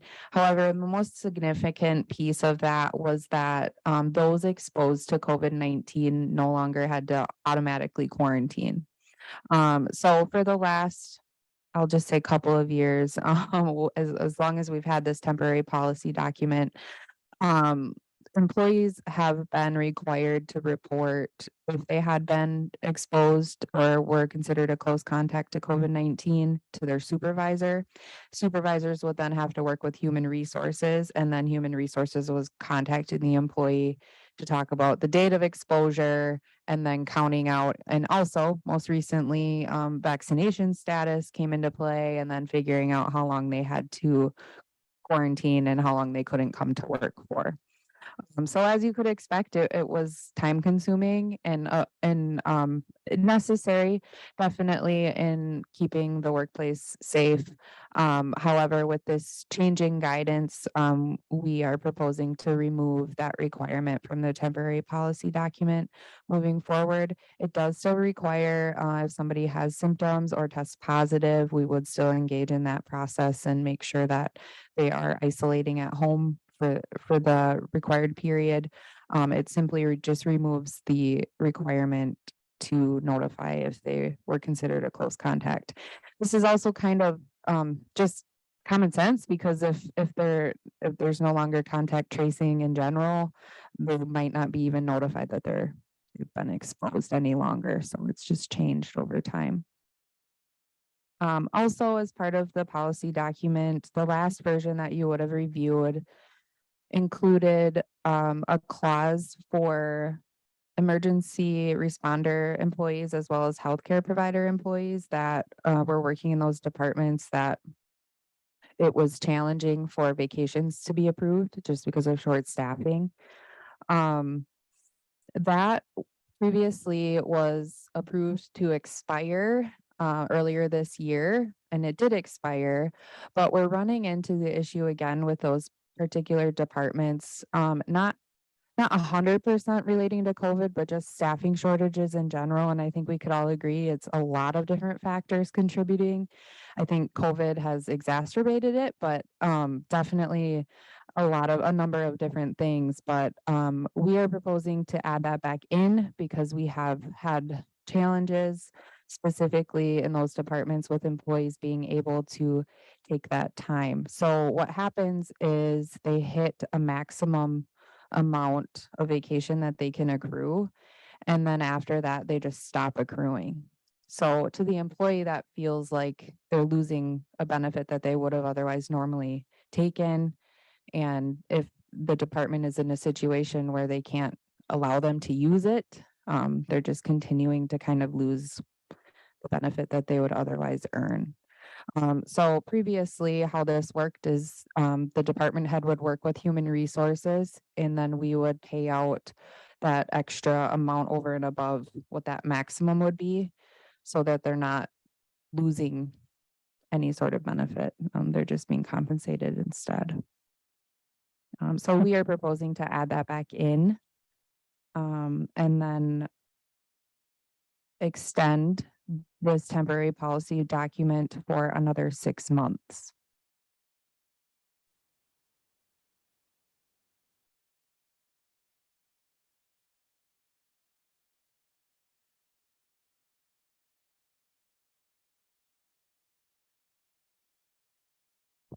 So why is it necessary to extend this temporary agreement? What in it is so important that we have to continue it instead of letting it expire?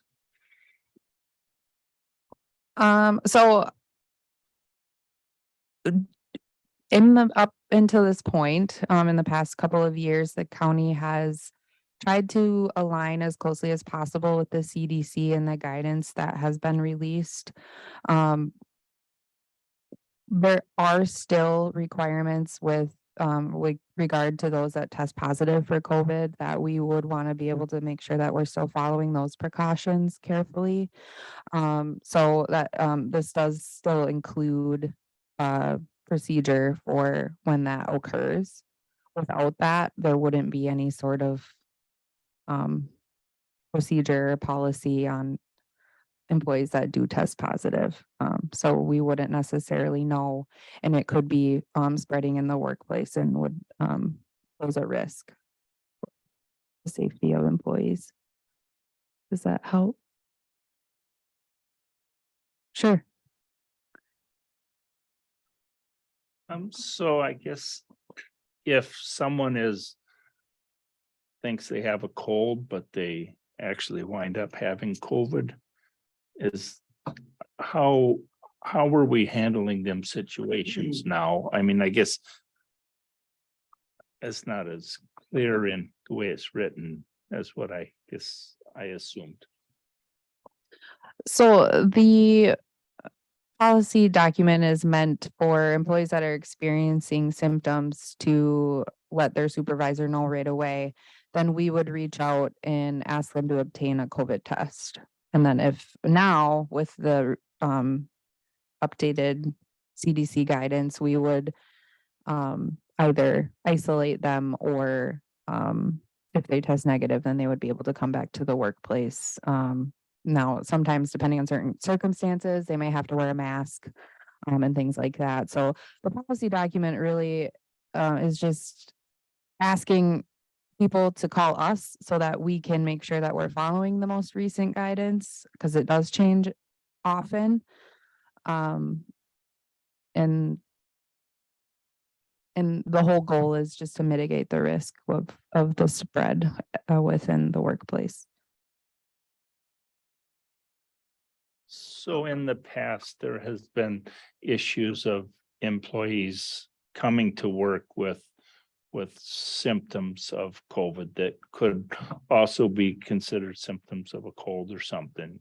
And they have lost their job because of that. I guess I'm looking to see if there's not a little more leniency at this point, since we are moving away from some of the strictness that was there. And I see more people out in public now that seem to have sniffles where we wouldn't have seen that 6 months or a year ago, for better or worse. But how are those individuals being handled? Are they still losing their job because they came to work with cold symptoms, which as the general public has become less strict on that although maybe not the best behavior is probably going to become a little more prevalent. And now is that employee going to lose their job because of that? I would say each situation that might occur is carefully evaluated on an individual basis, but some departments require a higher level of carefulness than others. So specifically, like the neighbors of Dunn County, and they report directly to the Center for Medicare and Medicaid that and the CMS that requires very strict guidelines over and above what's in this document. So if things, I guess it depends on where things may occur as far as an outcome and how those should be addressed, and everything's evaluated individually. I think, Jenna, it would be fair to say that I can't envision a circumstance in which someone would come to work with the symptoms of a cold, and that were the only thing that would result in the termination of their termination.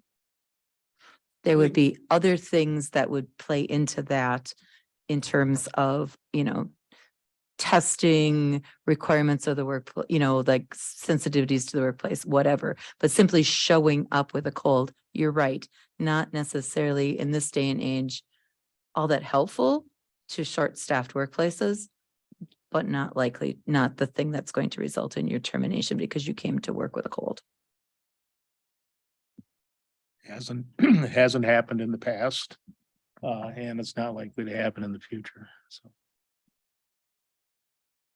There've always been more factors involved.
If I may, I just wanted to add when that was in place, it really was a handful of people. It wasn't this large group.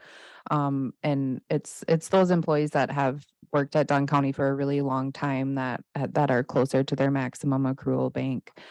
So it wouldn't be a large number of people that we would anticipate.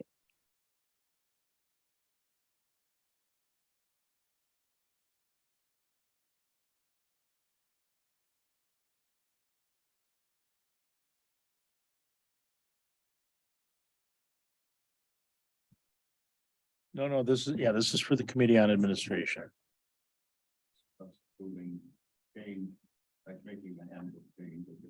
Mhm.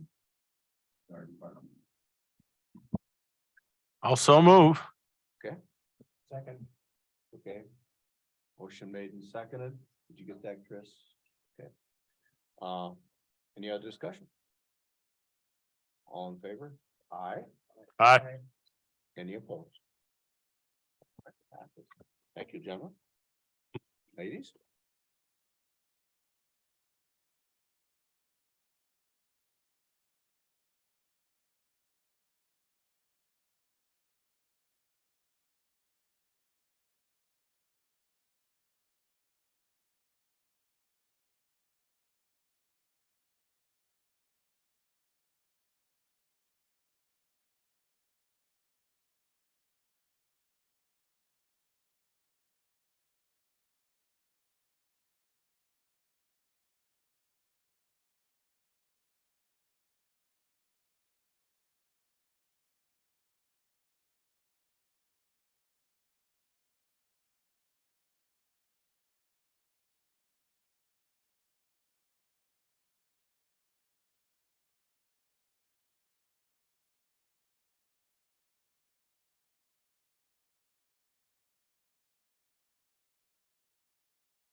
Questions?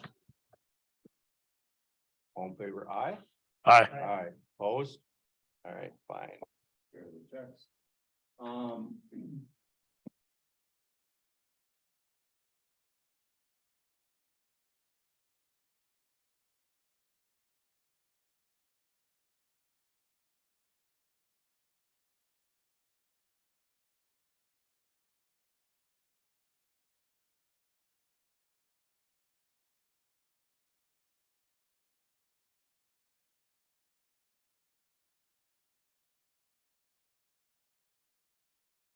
$740.18.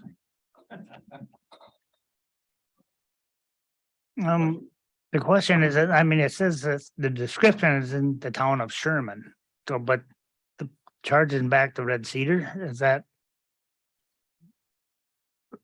That's a typo that the treasurer will have to correct.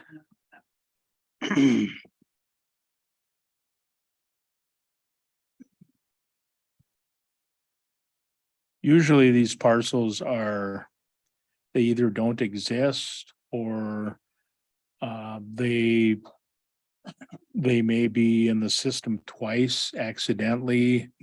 And so someone comes in and pays the bill on it, but there's still another bill that didn't get paid or something like that. It says illegal up there, but I've always shuddered when I see that word. But it just means they're not. It's not like Jesse James is involved in this. They're just taxes that shouldn't have been assessed. For any number of reasons. 6 town range 13. I'm gonna guess that's Sherman. This is what we do. This is what happens. On these last year's farm. In town of Sherman, but not the town of Red Cedar. That's my question, I guess. And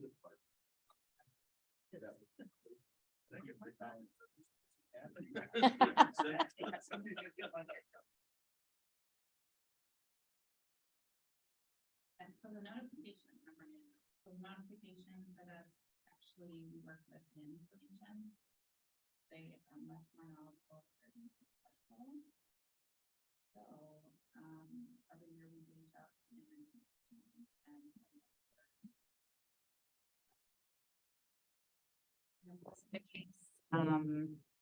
sorry. In this specific case, this parcel was assigned to a gentleman who doesn't actually own the property from the investigation that land information did. So he will be taken off the 2022 tax roll. Sorry, I'm used to 3 huge screens and it's a little. I think it's So he will be omitted from the 2022 tax roll. They'll do additional they'll research additional information and then go from there. what town is it in? I'm still looking. Okay. GCS isn't the best. I- Isn't the best right now. So I have had a conversation with Rachel in the land info office about this particular yeah, parcel, and I can have her write up kind of a synopsis of what this happened. These things happen. This one was kind of doesn't happen very often. Ultimately, what happens is you have a larger parcel that upon the death of somebody gets split up amongst different areas and surveys happen and deeds aren't written up properly. And so this gentleman has been taxed for a portion of land that, according to the actual deeds, he does not own, even though it's a paperwork issue.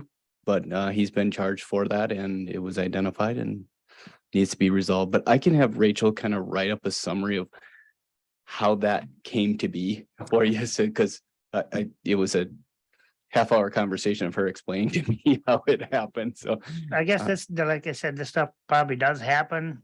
I just question which township it's in. 'cause And I you got can't- Sherman on top and Red Cedar on the bottom. It just, and I wonder if it has to do with the fact that most of the land is in one township and the other part is in another Yeah. township. it might, and unfortunately I cannot, the system isn't allowing me to get in there right now, but I'll look at it in the morning and I can respond to the whole.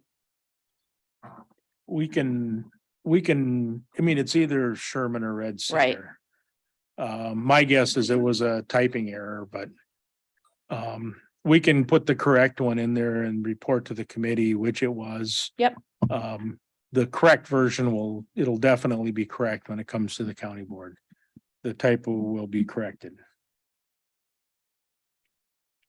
I'm good with that. Thanks.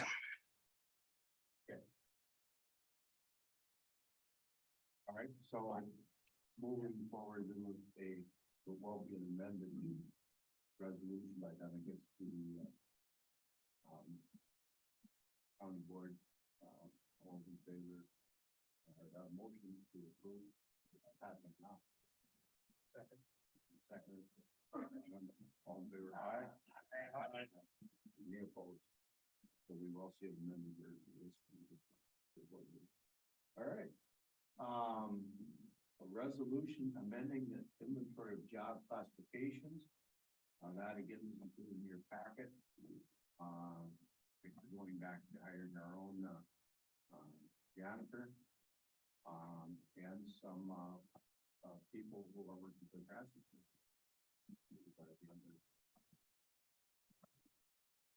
Job classifications that we need to add. And again, because we haven't had, we've contracted to the bus service staff, we didn't have people under we just had them into in case the contract is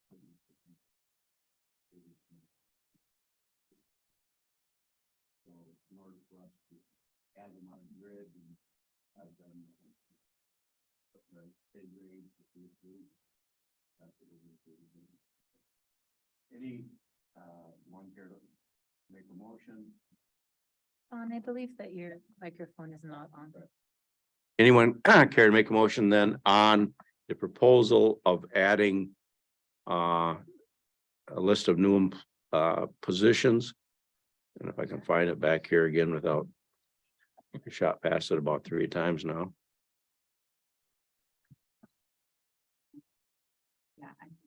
Here we go.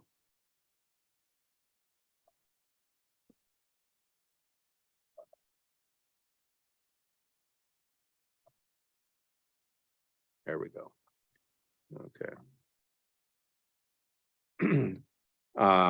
First would be to add position of custodian.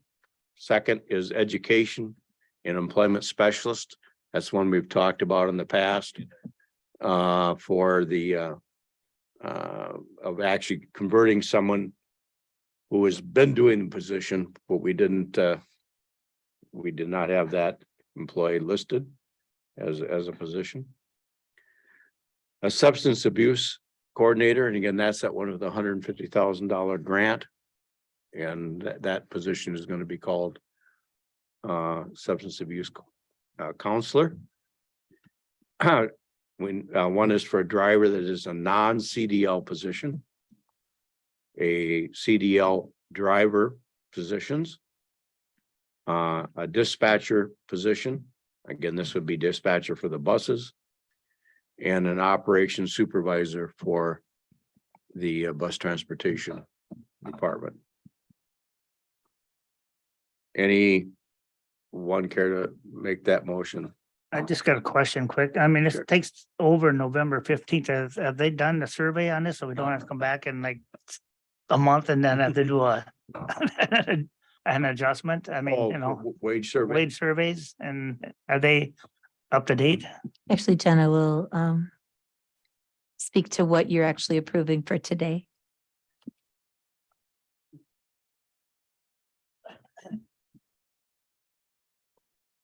So in creating these classifications, we evaluated the aspects of the position like qualifications, education, decision-making, impact of decisions. And what that does is gives us a score, and then we correlate that score to the grade on our grid. So the grades are the A, B, C, D, E, F, G. So it places it on the grade. The actual market placement of the grid itself is based on the midpoint. So recall with 2023, we propose to increase the midpoint 3.5%. Now that's for a market adjustment. So to answer your question, and I think I'm understanding the question right, is we're placing it appropriately on the grid based on skills and education and decision-making in those aspects. However, it's possible that the market itself can ebb and flow like it has been with those other positions like nursing and highway. And that's something that we're keeping a close review on.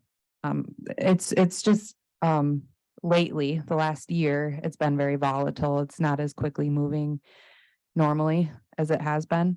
And I did include in my monthly HR report that we are considering kind of doing another just a review, a market review to kind of see where we're at in the first or second quarter of 2023. It's possible the market could start to move the other way. So we are planning to keep a closer watch on how our grid is sitting in the first or second quarter next year. So I hope that helps to answer your question. Maybe not necessarily the answer you may have been hoping for. Yeah, that probably they'd have to do the survey, but like Mr. Supervisor Rogers said earlier, once you give something to somebody, it's hard to take it away. So if the market goes the other way, you're gonna tell them you're gonna give money back, or how are you gonna do that? Typically, if we were to perform a market analysis of our pay grid, and if this likely wouldn't be the case, but if it were to happen where we were over market and we were considering a decrease, it would be the board's decision, but it would likely be recommended to not have anyone harmed in the process. And they would be placed, possibly at a higher step that they were at, if their grade placement were to go down. But we would have to vet that process, of course, if we were to get there. One short question. And these are based on, again, ratings from you and our consultants based on the positions and not the current staff performing them. Correct. Okay. Yep. Thank you. All right. Mr. Supervisor Rogers, please. So the substance abuse counselor that we're funding through a grant, what happens, or so if that grant runs out, does this position doesn't go away, correct? It stays and it's just funded by the county, or how's that happen? So I did include that in the report, just mentioning if funding were to end, they are anticipating it, the funding to continue, but if it were to not, and that was no longer fiscally possible within the budget, it would end. Or, if the department wanted to come forward with a request to continue that and fund that in some fashion, that would go through the proper channels for that approval. I think there's a couple of pieces to that. One is this particular action is creating the position, not necessarily filling the position. So all it does is say, we didn't previously have a position called substance abuse counselor. Now we are establishing a position called substance abuse counselor. Filling the position requires there to be funding for it. That funding could happen in a number of ways. One would be that the grant funding continues. Secondly, if the grant funding ended, the department involved could decide we'd rather do a substance abuse counselor than a, whatever, jet engine mechanic. And so we're going to let this position go, but we're going to continue to fund this position. But the end result would be that its continuation would require it to have a funding source that wouldn't involve increased cost to the county.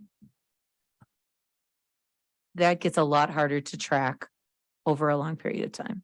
If a position sits, just in honesty, if a position is grant funded for 10 years and then it ends, it's a little hard to say what the financial situation is that either absorbs that or doesn't. But in the short term, we do have a number of positions that are hired. The people have been hired with the awareness that they are grant funded positions. And if the grant funding doesn't continue, the position will, their job will sunset. The position title still sits out there. There's just nobody in it.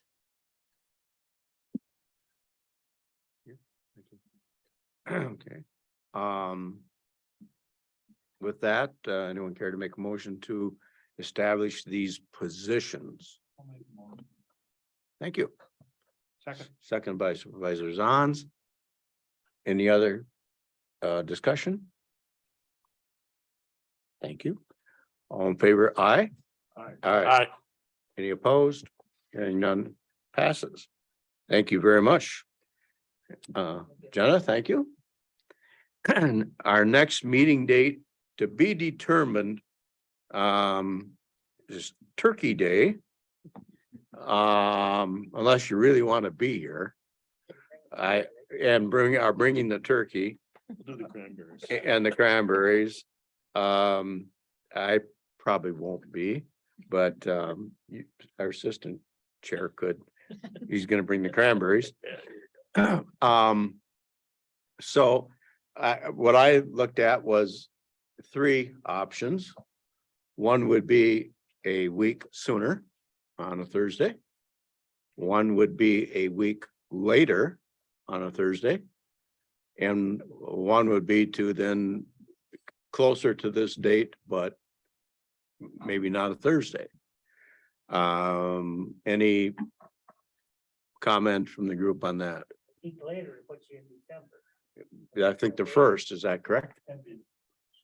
Right. Right. It has often occurred that the regular schedule time for the Committee on Administration meeting butts up against Thanksgiving in November and the Christmas holiday in December.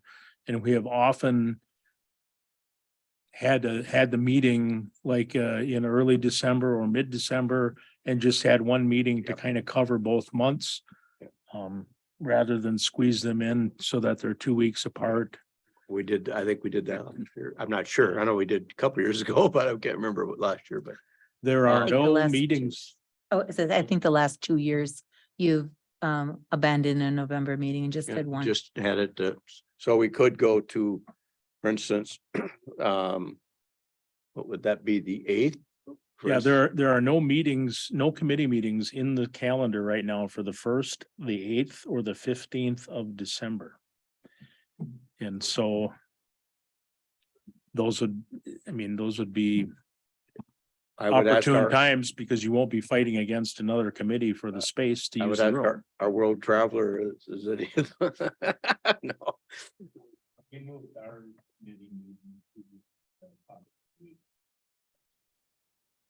okay. All right. I guess I would like to consider, if we could, that one meeting. As we've done the past couple of years, where it's, is the 1st okay, or do we want to go to the 8th? And that would be our, in a sense, November, December combination meeting. We would do it on the 8th or something like that, or the 15th. There's no county board meeting, no regularly scheduled Right. county board meeting in December, and so. The 8th or the 15th, from my perspective, would allow. Staff to collect up more work for you to do and present it at the December meeting.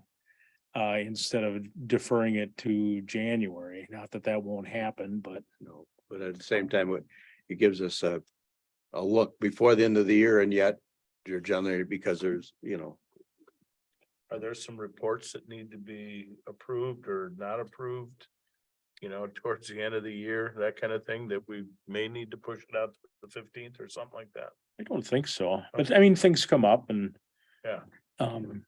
I think the things that you have taken up most recently with regard to pay scales, benefit packages, those types of things are annual things which come up. Anything else that I'm aware of that would arise would be unique to. And the only, I guess, in the past, the only consideration was if we anticipated another contingency fund ask. The farther out we go, the more that may say, yeah, we got to have it before next year's budget. But beyond that, I don't see anything myself, this person. Like even holding the meeting on December 8th would still result in 8 weeks being between. Yeah. The December meeting and the January meeting, and so. That's why I was pitching on the 15th, but Yeah. it's ultimately it's your meeting, so. Mandatory to have it on Thursday or? No, Mm-mm. Yeah, that's the other option is we could have a different day, but if you felt that, as like I say, as we're proposing. That, unless you want to have another meeting, that we probably would suffice. If it was around the 15th. And then we don't, If you had to add an extra special meeting for some reason, you've already saved the meeting, so it right, wouldn't cost any more Well, anyways, so. wouldn't have, If you do it on the 15th, you hopefully cover everything and. okay, you want to make that was that your request, the 15th? Okay. Mr. Zahn? Great for me. I'm putting it on my calendar, so we have. Okay, all right, Mr. Bauer, is that okay? All right. So the next scheduled meeting for this committee will be here December 15th at our meeting time of 3 o'clock. With that, any announcements? Drive safely. Have a good Thanksgiving. And we'll see you on the 15th. Thank you all staff and thank you committee.